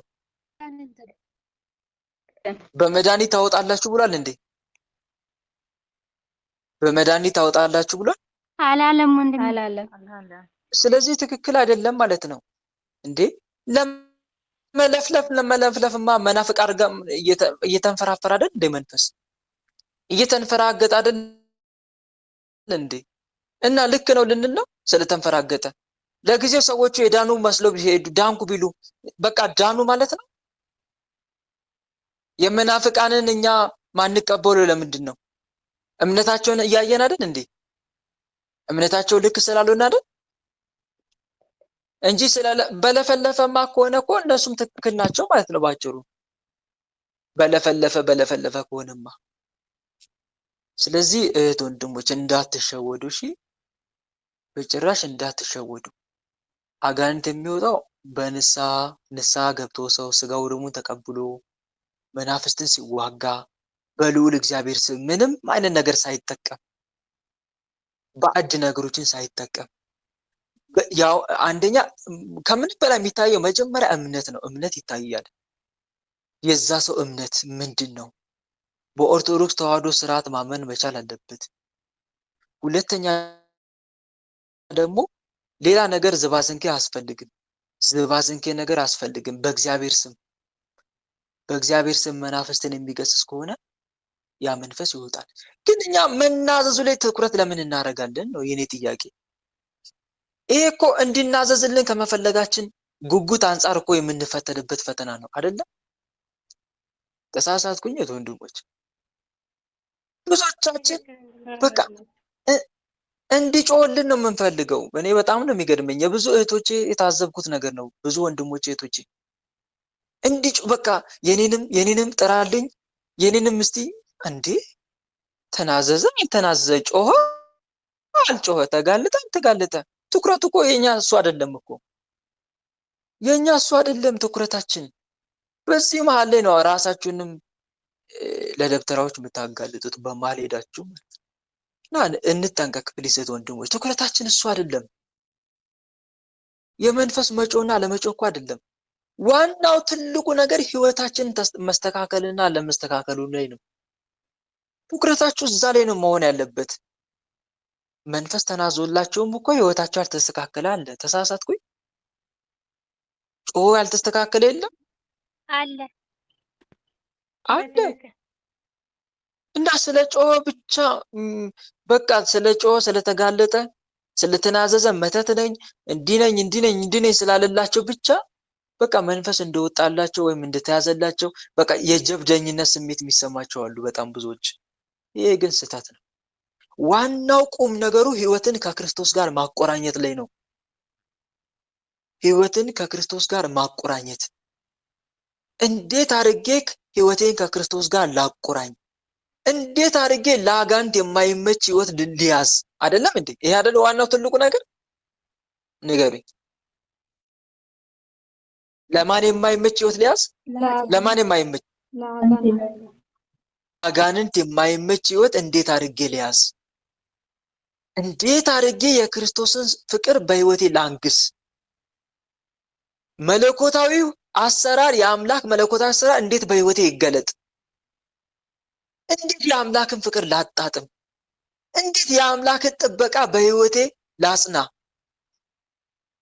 አምላክ አጽንቶ እንዲጠብቀኝ ጥበቃው እንዲያጸናልኝ ምን ላድርግ? አጋንንት ከህይወቴ እንዲርቅ ምን ላድርግ? እንጂ እንዲጋለጥ አምላክ። ይሄ አለማወቅ ነው፣ በእውነት አለማወቅ ነው። ከህይወቴ እንዲርቅ ምን ላድርግ? ምን አይነት አካሄድ ልኑር? ምን አይነት ህይወት ልያዝ? ጸሎቴን እንዴት መንፈሳዊ ላድርገው? እንዴት ላሳድገው? አምላክ የሚቀበለው ጸሎት ምን አይነት ጸሎት ነው? እስቲ እንደዚህ ብላችሁ ጠይቁ። አንዳንዴ እህቶቼ፣ ወንድሞች፣ አምላክ ጸሎቴን እንዲቀበል ምን አይነት ጸሎቴን ምን ልጨምርበት? እንዴት ጥልቅ የሆነ ጸሎት ልጸልይ? ናፍቆኛል። አምላክ የሚወደው ጸሎት ምን አይነት ጸሎት ነው? እንዴት ባለ መልኩ ስጸልይ ነው አምላክ የሚቀርበኝ? ጾሜንስ እንዴት ባለ አይነት ጾም ልጾመው? እንደዚህ ብላችሁ እስቲ አንዳንዴ ጠይቁ። እንዴት ባለ ሁኔታ ልስገድ? እንዴት ባለ ሁኔታ ልሳተፍ? እንዲህ ያላችሁ ብትጠይቁ መልካም እንጂ ገና መንፈሱ አልተጋለ አንዳንዱ እንዲህ ብሎ የሚጠይቅ አለ። ጸለይኩ፣ ሰገርኩ፣ ጾምኩኝ፣ መንፈስ አልተጋለጠልኝም፣ አሁን ተስፋ እየቆረጥኩ ነው። እንዴ ያሳዝናልም ያስቃልም። እንደዚህ ብሎ የሚናገር ካለ ጸለይኩኝ፣ ሰገርኩኝ፣ ቀጠቀጥኩኝ፣ ይኸው መንፈስ አልተጋለጠም፣ አሁን ተስፋ እየቆረጥኩኝ ነው። እንዴ መጀመሪያ ሰው ጸሎት የጀመረው ለምንድን ነው ማለት ነው? ነገሩኝ። እንዲጋለጥለት ብቻ ብሎ ነበር የሚጸልየው ማለት ነው ያ ሰው። አጋንንቱ ደግሞ ይሄን ስለሚያውቅ ዝም ውስጥ ሆኖ ጸሎቱን እየቻለ ዝም፣ ስግደቱን እየቻለ ዝም ያደፍጣል። ምን ሳልጋለጥ ሲቀር ያቆመው የለ እንዴ ብሎ ማለት ነው። ያቆምልኝ የለ እንዴ ይላል። ከዛ ትንሽ በተጋ ቁጥር 1 ሳምንት 2 ሳምንት ወር ከሞላው ወይም 4 ወር 5 ወር ከሞላው ይሄውልህ እንግዲህ እስከዛሬ ጸለይ ሰገርክ መች ተጋለጠል ይለዋል በውስጡ ራሱ መንፈሱ። ይሄው እስቲ ይኸው ጸለይ ሰገርክ ምንም ፈጣሪ አላጋለጠልህም፣ በቃ ይኸው ለፋ ደከምክ ይለዋል። ከዛ ያ ሰው እየቆረጠ የመጣ ተስፋ። እንዲህ አይነት መንፈሳዊነት የለም ሲጀመር። መንፈስን ለማጋለጥ ተብሎ የሚጀመር ጸሎት ስግደት አያዛልቅም፣ አትዘልቁበትም። እና እንዲህ አይነት አካሄድ እንዳትሄዱ አደራሺ። እና ትውልዱ መንፈስ እንዲጋለጥለት ከመፈለጉ አንጻር የተነሳ ዛሬ ደብተራዎችም ሌሎች የጥንቆላ መጽሐፍቶችን እየደገሙ ባዕድ ነገርም እየተጠቀሙ መንፈሱን ያናዝዛሉ። ይናዝዛል መንፈሱ እየተናበበ ደብተራው ላይ ያለው መንፈስና እነሱ ጋር ያሉት መናፍስት እየተናበቡ መንፈሱ ይጮሃል። ምንድነው? ዛር ነኝ መተት ነኝ ይላል እኮ መንፈሱ ማምሮ። አቃጠልከኝ ሊልም ይችላል። ሰይጣን ብልህ ነው በነገራችን ላይ በጣም ብልጥ፣ የሰውን ስለንቦና ጠንቅቆ የሚያውቅ፣ የሰውን ስለንቦና ጠንቅቆ ያውቃል። ከዛ በኋላ ያ ሰው በቃ ዳንኩኝ፣ በቃ ይሄ ሰው ትክክል ነው ብሎ ይመላለሳል ማለት ነው። ግልጽ ነው አይደለ? ይሄ አደገኛ አካሄድ ነው ወንድሞች፣ በእውነት አደገኛ አካሄድ። ስለዚህ እንዲህ አይነት ነገር ሲሆን ደግሞ እኛ መንፈስን ከመጋለጥ አንጻር አይደለም ጉጉታችን ሊሆን የሚገባው። እኛ የምንፈልገው መንፈሱ ከመጋለጥ ይልቅ ስራውን እንዲያቆም ነው። እስቲ ምን አልኳችሁ? ምን እንዲያደርግ? በቃ እሱ ነው ዋናው ትልቁ የሚፈለገው። ምክንያቱም ስራውን አለማቆሙ ችግር ነዋ። ስራውን ካላቆመ ችግር ነው፣ ይፈታተናል በብዙ ነገር። እኛ ዋና ትኩረታችን ግን ስራውን ያቁም። ዋናው ስራውን ያቁም። ስራውን ከማቆም ባሻገር ደግሞ ከህይወታችን ይወገድ። ለአንዴና ለመጨረሻ ጊዜ ይሰናበት። እንዲሰናበት ደግሞ የምናደርገው እንዴት? እንትኖች ጋር ስለሄድን መንፈስ የሚያናዙት ጋር ስለሄድን ነው? አይደለም፣ አይደለም። የኛ ህይወት ነው አጋንንትን ከህይወት ያስወጣው አይደለ እንዴ? የኛ ህይወት ነው ወይስ የሚያናዝዙት አባቶች ናቸው? ንገሩኝ። የኛ ህይወት ነው።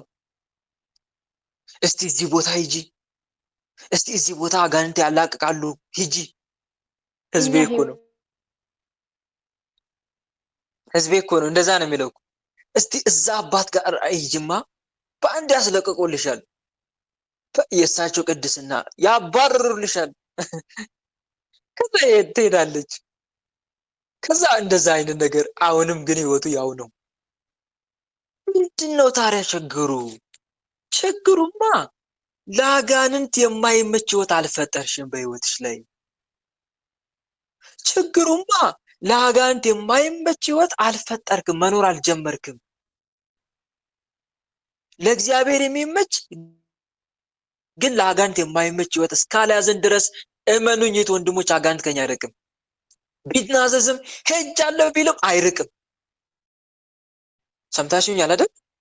ምን ቢልም ሄጃለሁ ቢልም አይርቅም። ለአጋንንት የማይመች ህይወት እስካልጀመርን ድረስ፣ በህይወታችን እስካልተጀመረ ድረስ ሄጃለሁ፣ ታስሬያለሁ፣ ለቅቄያለሁ። ሊያዘናጋም እንዴ ይላል እኮ በነገራችን ላይ አይልም እንዴ? ሊያዘናጋ አይልም? ሄጃለሁ አይልም? ሊያዘናጋ ይላል እኮ። ሊያዘናጋ ታስሬያለሁ ሊልም ይችላል። ምክንያቱም ታሰርኩ ካለ ልጅቷ በቃ ታስሮልኛል ብላ በትንሹ አትዘናጋ? ንገሩኝ። አይዘናጋም ልጁ? ስለዚህ አንዱም ለማዘናጋት ሊሆን ይችላል። ለቅቄያለሁ እያለ እኮ ጠቋር የማይለቅ ክፉ መንፈስ እኮ ነው። ጠቋር በተለይ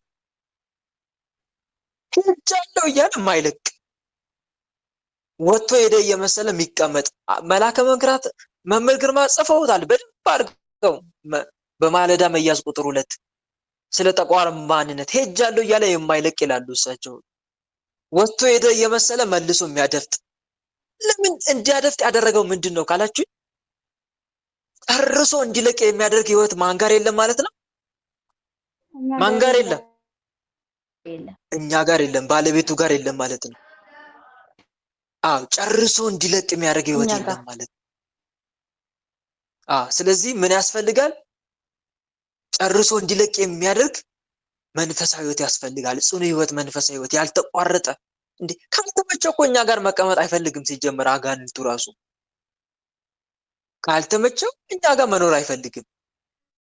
አብሮ የጾመ አጋንንት ጾም ይወዳል እንዴ? ይወዳል? ይወዳል እንዴ ጾም?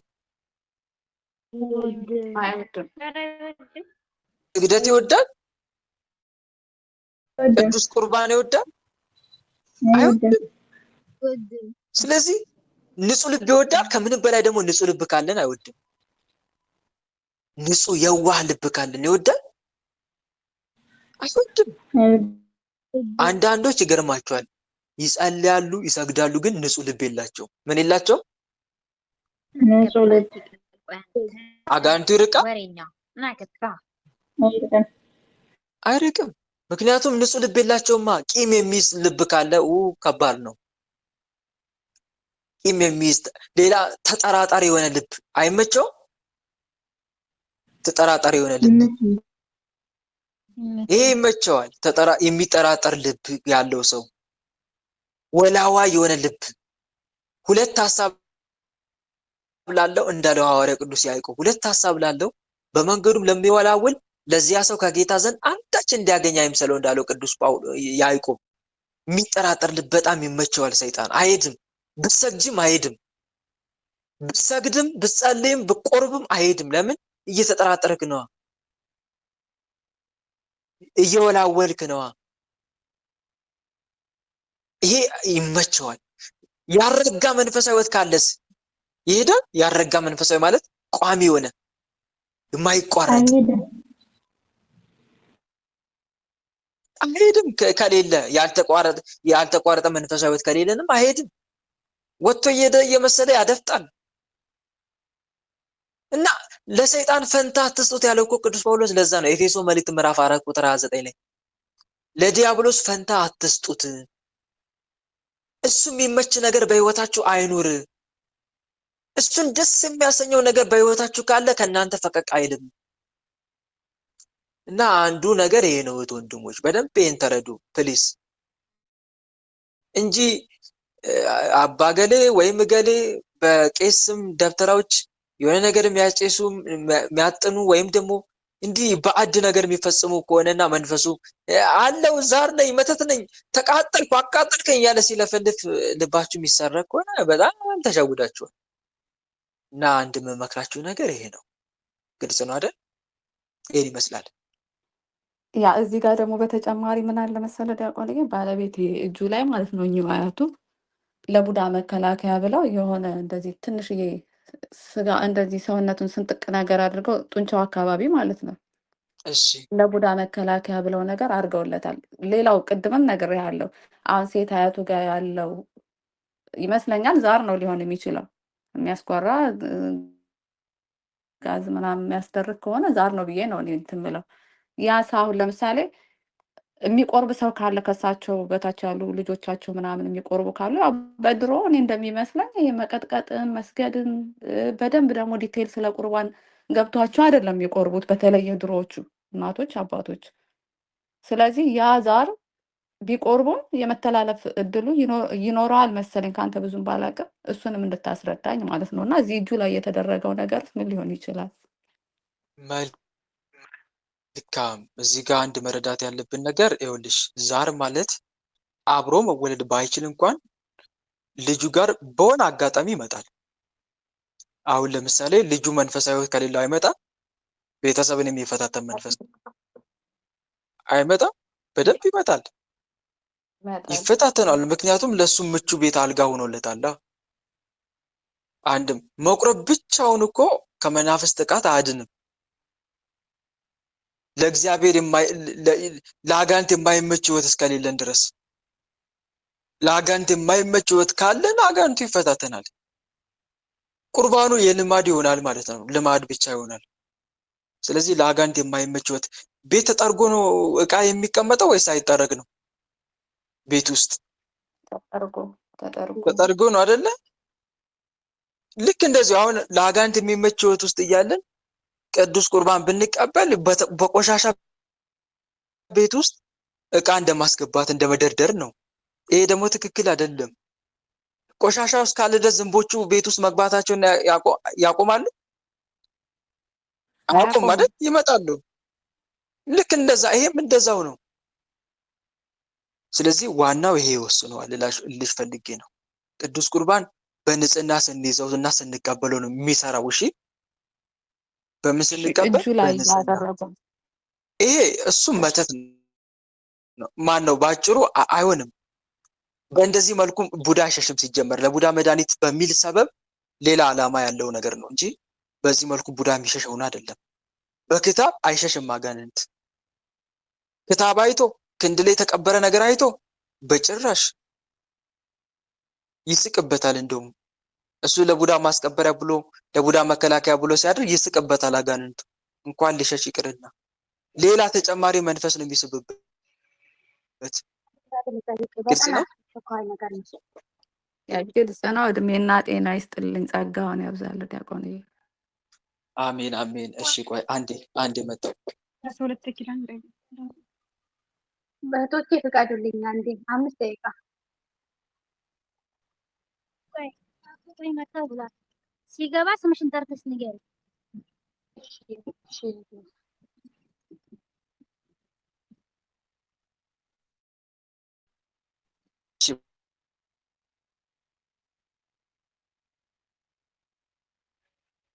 እሺ መጥቻለሁ። ይሰማል አይደል ድምጼ? ወለተ ሰማይ ልጠይቅ እሺ ወለተ ሰማዕት ቀጥይ። እሺ አመሰግናለሁ እድሉን ስለሰጠኝ እግዚአብሔር ጸጋውን ያብዛልህ። እኔ የምጠይቀው ጥያቄ ጸሎት እጸልይና የጸሎት ጸበል ቤት ውስጥ ክላሴ ውስጥ እረጫለሁ እና ከአልጋ ስር 2 ጊዜ አንዴ ቤት ውስጥ እዚሁ ቤት የምሰራበት ቤት ሲያባርረኝ አመለጥኩትኝና አንዴ እንትኑ ይሄንን ውሃ ነው የሚመስለኝ ታሪክ ካለው ስረጭበት አመለጥኩት እሱ ረጭቼበት። በሁለተኛ ቀን ደግሞ ከአልጋዬ ስር ወጣና ሊደፍረኝም ይመስለኛል ያንቀኛል። ሲያንቀኝ ታግሎኝ ከአንገቴ ላይ የአንገቴን ሀብል በጠሰብኝ። በጥሶኝ እየሮጠ ሄደ፣ ግን ተከትዬ እቀበለዋለሁ እና በህልምሽ ሁለተኛ ነው? ጥያቄ ደግሞ ዛሬ ጠዋት በህልምሽ ነው? አዎ በህልሜ እኮ አንድ ሰው ዛሬ ጠዋት ሲያባረኝ ደግሞ ነው አንድ ወይስ ሳይ ምንድን ነው የሚያባርሽ በህልምሽ? ሰው ከአልጋዬ ስር ይወጣና ሰው ነው እኮ ሰው ነው የሚያስፈራል፣ ግን ሊያንቀኝ ሊደፍረኝም ይመስላል፣ ግን ይታገለኝና ከዛ ግን ከአንገቴ ላይ የአንገት ማተቤን በጥሶ ከዛ የአንገት ማተብ በጥሶብኝ ይሸሻል። ሁሌም በጥሽ ነው የሚለኝ፣ አንገት በጥሰሽ በእጅሽ ያዢ ነው የሚለኝ ሁሌ በህልሜ ማለት ነው። በኖርማል እንግዲህ በጥሹ ከአንገትሽ ላይም በጥሰሽ በእጅሽ ያዢ ነው የሚለኝ። ከዛን ደግሞ በቃ ያባርረኛል ቤት ውስጥ። ሁለተኛ ደግሞ በጣም ያሳፍራል፣ ልንገርሽ እውነት የሚያሳፍር ነገር ነው። እና ዛሬ ሴትዮዋ ሴት ናት፣ ግን ከዛ እሷ ጎንብሳ አብሬያት በቃ ለዋ ላይ ተኝቼ ግንኙነት ማድረግ ነገር ይመስለኛል። በቃ ደስ ብሎኝ ከሷ ላይ ከጀርባዋ ኋላ ተደፍቼ ግንኙነት ማደርግ ደንግጬ 9 ሰዓት የሌሊት ጸሎት ጨርሼ ሰኔ ጎልጎሎታና ሴተ መለኮት አድርሼ ከዛ እንቅልፍ ስጥለኝ እዛው ጸሎት ቦታ ስተኛ ከዛ ሴትዮዋ ጎንበስ ብላ በቃ ለዋ ላይ ተደፍቼ ግንኙነት ማደርግ ነገር መሰለኝ። ደንግጬ አፍሬ ተነሳሁ። ንስሐ ልግባበት ብዬ ልጠይቅ ነው። ይሄ ነው ጥያቄውን። ሊያመሰግነው። እሺ ታለምዬ፣ ዞሮ ዞሮ እንዲህ የሚፈታተንሽ ተስፋ ለማስቆረጥ ነው። ተስፋ ለማስቆረጥ እግዚአብሔር እንደማይጠብቅሽ እንድታስቢ ለማድረግ ነው። አላማው ይሄ ነው፣ በዚህ መልኩ የሚፈታተንሽ። ሌላው ደግሞ ማተብ መበጠሱ ማባረሩ የአሕዛብ መንፈስም እንደሆነ ነው የሚያመለክተው።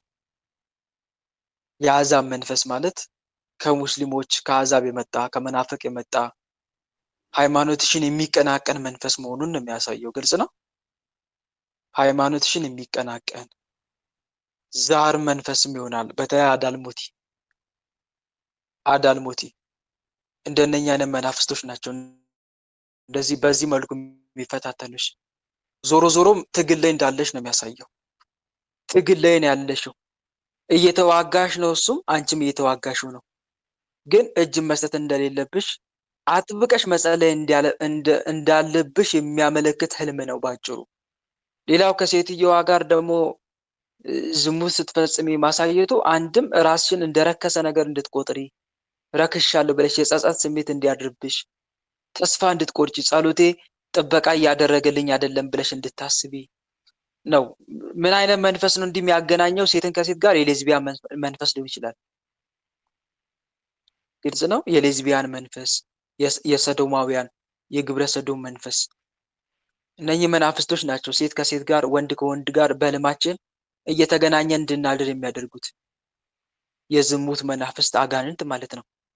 ከሴትዮዋ የመጣ መንፈስም ሊሆን ይችላል ይሄ መንፈስ። ወይም ደግሞ አንቺ ጋር ያለው ራሱ መንፈስ ሴትዮዋን ተመስሎ ተገናኝቶሽም ሊሆን ይችላል። ዋና ዓላማው ግን ተስፋ እንድትቆርጪ። አክስቴ ቤት ነው ቅርታ ቋር ግን ከዛን ደግሞ አክስቴ ቤት ግን ጨሌ ታመልክ ነበር እና እሷ ቤት ነበርኩኝ እኔ። እሷ ይጮህ ነበር መንፈሱም እኔ እናንተ ጫካ ውስጥ ጣላችሁኝ እጨርሳችኋለሁ ይል ነበር ከአክስቴ ላይ። እኔ ልጅ ሆኜ ያዳምጥ ነበረ። ከዛ እንፈራ ነበረኛ እና ዛር ነኝ ይላል በህልሜ ይለኛል። ዛር ነኝ ይለኛል። ባለቤቴ ላይ ደግሞ ተመስሎ አሁን ምን አደረገ? እኔ እዚህ በጣም እየተጋው ሲሆን ፊቱ ላይ እንደ ላሽ ሆኖ ወጣበት። ያስመስላል ባለቤቴ ላይ አንዴ ደህና ሰው ይሆንልኛል፣ አንዴ ደግሞ ይቀየራል። ነቅቼበታለሁ የሱ ሴራ መሆኑን እና መጸለይ አለበት። ባለቤትሽ መጸለይ አለበት። መስገድና መጸለይ አለበት። ካልጸለየ ካልሰገደ እሱን ይፈታተነዋል። እንዲጸልይ መምከርና ለሱ መጸለይ እንደገናም ደግሞ እሱም እንዲጸልይና እንዲሰግድ መምከር ነው ያለብሽ። ዞሮ ዞሮ ግን እንደዚህ አይነት ምልክቶችን ፈተናዎችን የሚያመጣብሽ በህልምሽ የሚዋጋሽ ተስፋ ለማስቆረጥ ነው። አንቺ ምንጊዜም ማታ ማታ ከመተኛትሽ በፊት በደንብ ጸልይ፣ ሌሊቱንም ደግሞ ለፈጣሪ አሳልፈሽ ሰጥተሽ ተኝ ስተኝ። መናፍስቶቹንም ደግሞ ማታ ከመተኛትሽ በፊት በህልም እየመጣ የምትገናኘኝ፣ የምታባረኝ፣ የምታሳደኝ መንፈስ በመድኃኒዓለም ስም ስራህን አቁም። በህልም እየመጣ እንዳትፈታተነኝ በመድኃኒዓለም ስም አስሬያለሁ የታሰርኩ ብለሽ በመድኃኒዓለም ስም መናፍስቶቹን አስረሽ መተኛት። እናም ቦታ ለመስጠት ግልጽ ነው።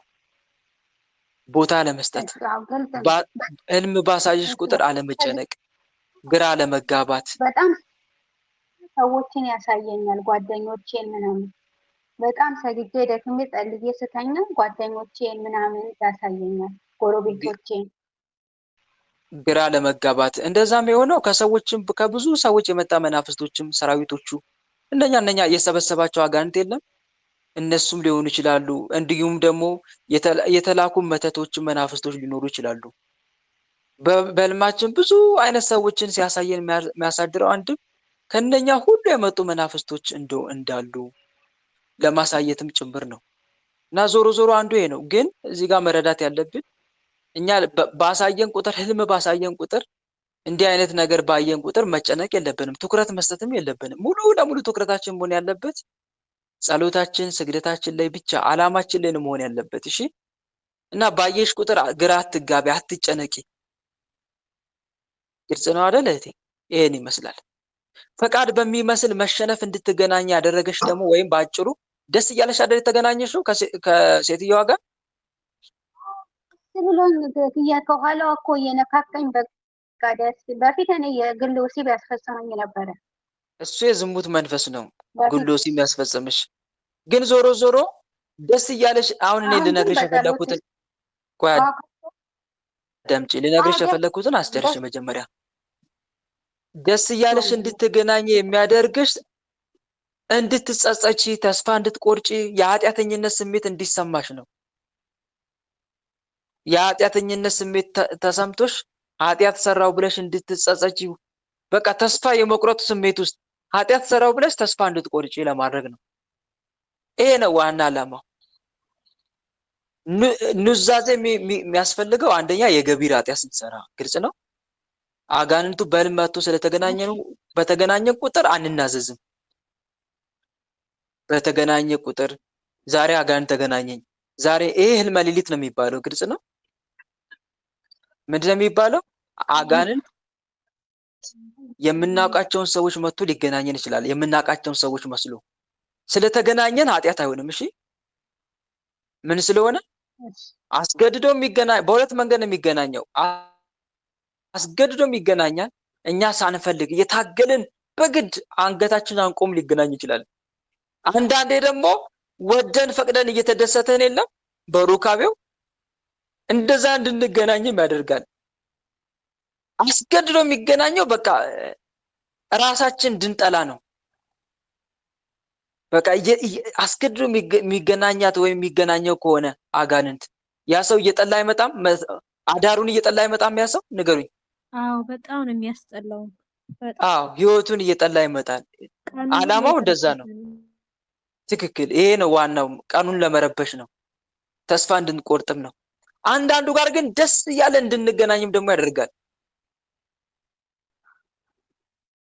ይሄ በሁለቱም ቢገናኝ ኃጢአት አይሆንም። ግን ኃጢአት የሚሆነው መቼ መሰላችሁ?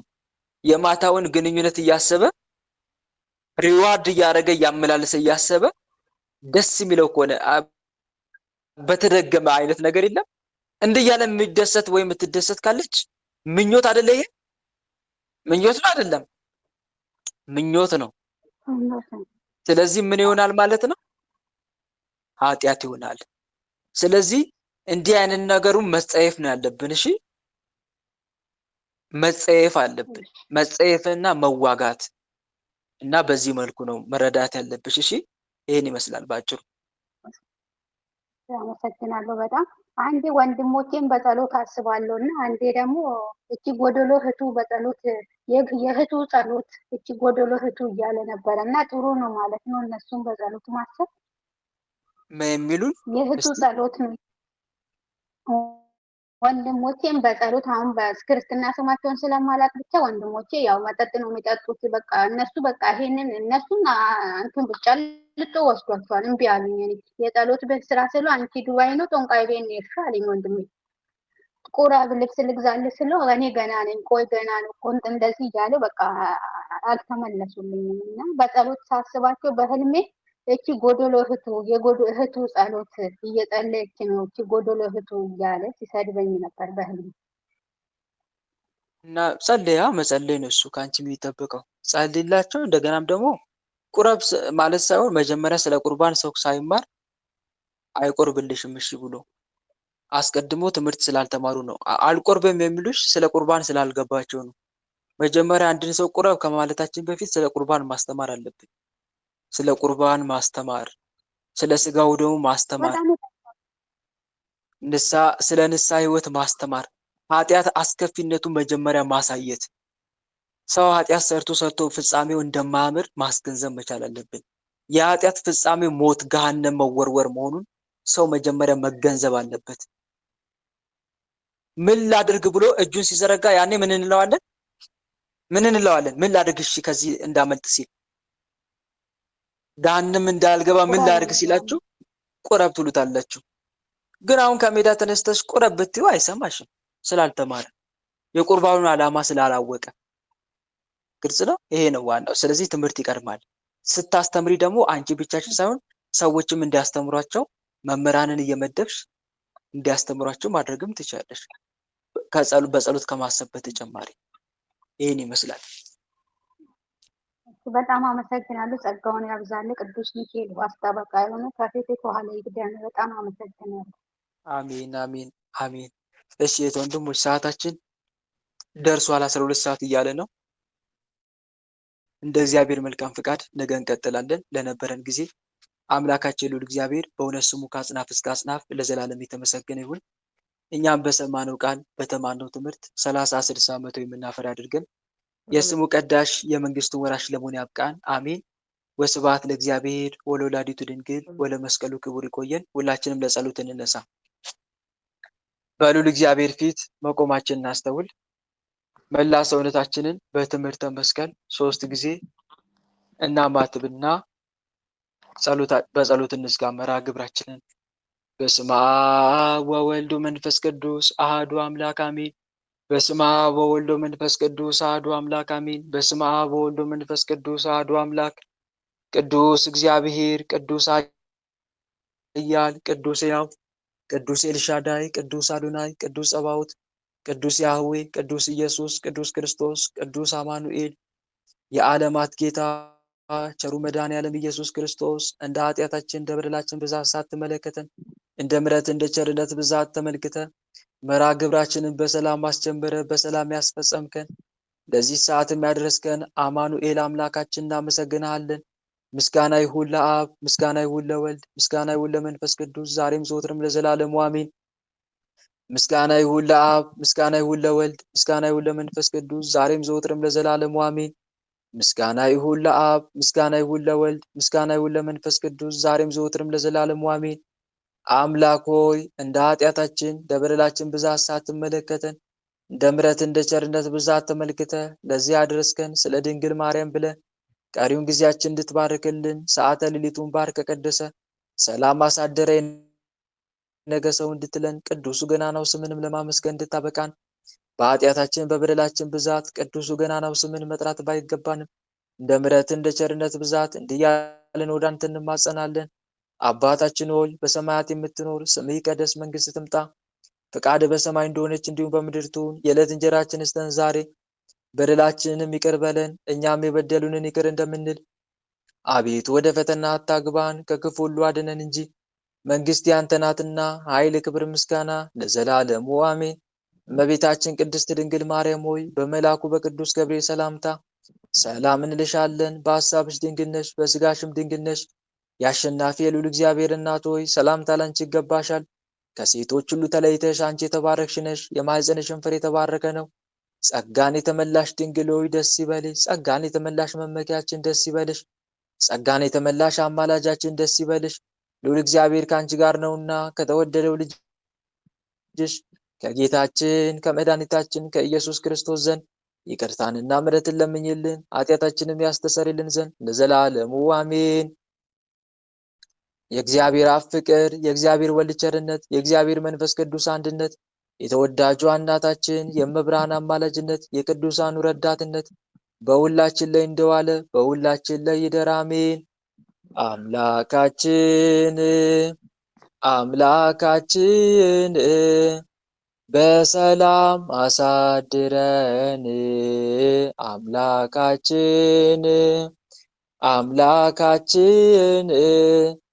በሰላም አሳድረን። ቀኑን በሰላም እንዳዋልከን የሰላም ሌሊት አድርግልን። ቀኑን በሰላም እንዳዋልከን የሰላም ሌሊት አድርግልን። እመቤታችን አማላጃችን ተመልከች ወደኛ። እመቤታችን አማላጃችን ተመልከች ወደኛ። የልጅሽ ቸርነት ይሁነን መዳኛ። ያንቺ አማላጅነት አይለየን ከኛ። የልጅሽ ቸርነት ይሁነን መዳኛ። ያንቺ አማላጅነት አይለየን ከኛ። ጸጋ ነሳይነ ወሕይወተ ረከብነ በኃይለ መስቀሉ ለኢየሱስ ክርስቶስ ኪያከ እግዚኦ ነአኩት ነሲያነ ጸጋ ዘእመንፈስ ቅዱስ። የፍቅር ባለቤት የሰላም ንጉሥ ሰላማዊ ኢየሱስ ክርስቶስ ሆይ ሰላምን ስጠን፣ ሰላምንም አጽናልን፣ ኃጢአታችንም ይቅር በለን፣ በሰላም ሄደን ወደ የቤታችን እንገባ ዘንድ የበቃን አድርገን ለዘላለሙ አሜን። እትኦ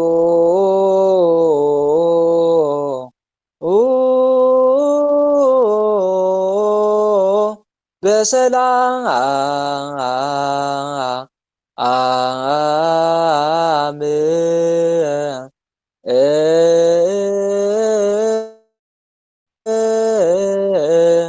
እሾህ ሳይወጋችሁ እንቅፋት ሳይመታችሁ በሰላም ወደ የቤታችሁ ያግባችሁ። አሜን አሜን አሜን። እህት ወንድሞች፣ የዛሬው መርሃ ግብራችን በዚሁ ተጠናቋል። እንደ እግዚአብሔር መልካም ፈቃድ ነገ ጥያቄና መልስ መርሃ ግብራችን ልክ እንደ ዛሬው ይቀጥላል።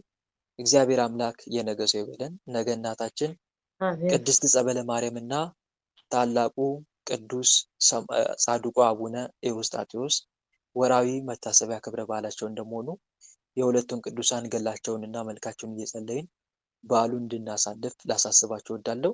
ሌላው እህት ወንድሞች፣ በዝክር ጉዳይ ደግሞ ግንቦት 26 ታላቁ አባታችን ኢትዮጵያዊ ጻድቅ አቡነ ሀብተ ማርያም ልደታቸው ነው። ዓመታዊ ልደታቸው መታሰቢያ ነው። እንደ ማህበራችን ደግሞ ነዳያንን የመመገብ መርሃ ግብር ስላለን ከወዲሁ መሳተፍ የምትችሉ ከአሁን ሰዓት ጀምሮ መሳተፍ እንደምትችሉ ላሳስባችሁ እወዳለሁ። የዝክር አካውንት ዝክረ ቅዱሳን የሚል ግሩፕ ላይ አለ። እዛ ገብታችሁ መሳተፍ ትችላላችሁ ለማለት እወዳለሁ። በተረፈ ደህና ደሩልኝ። ይሄ ትምህርት ሲለቀቅ ዩቲዩብ ላይ ገብታችሁ ላይክ፣ ሼር እና ሰብስክራይብ አድርጉ። እግዚአብሔር አምላክ ከሁላችንም ጋር ይሁን። መድኃኔዓለም የነገ ሰው ይበለን። መልካም አዳር። አሜን አሜን። ወንድማችን ጸጋውን ያብዛልን፣ ቃለ በረከትን ያሰማልን፣ ጸጋውን ያብዛልን። እኛም በተባለው ሰላምና ተሳምና በረከት ያድርግልን። ጠብቅልን።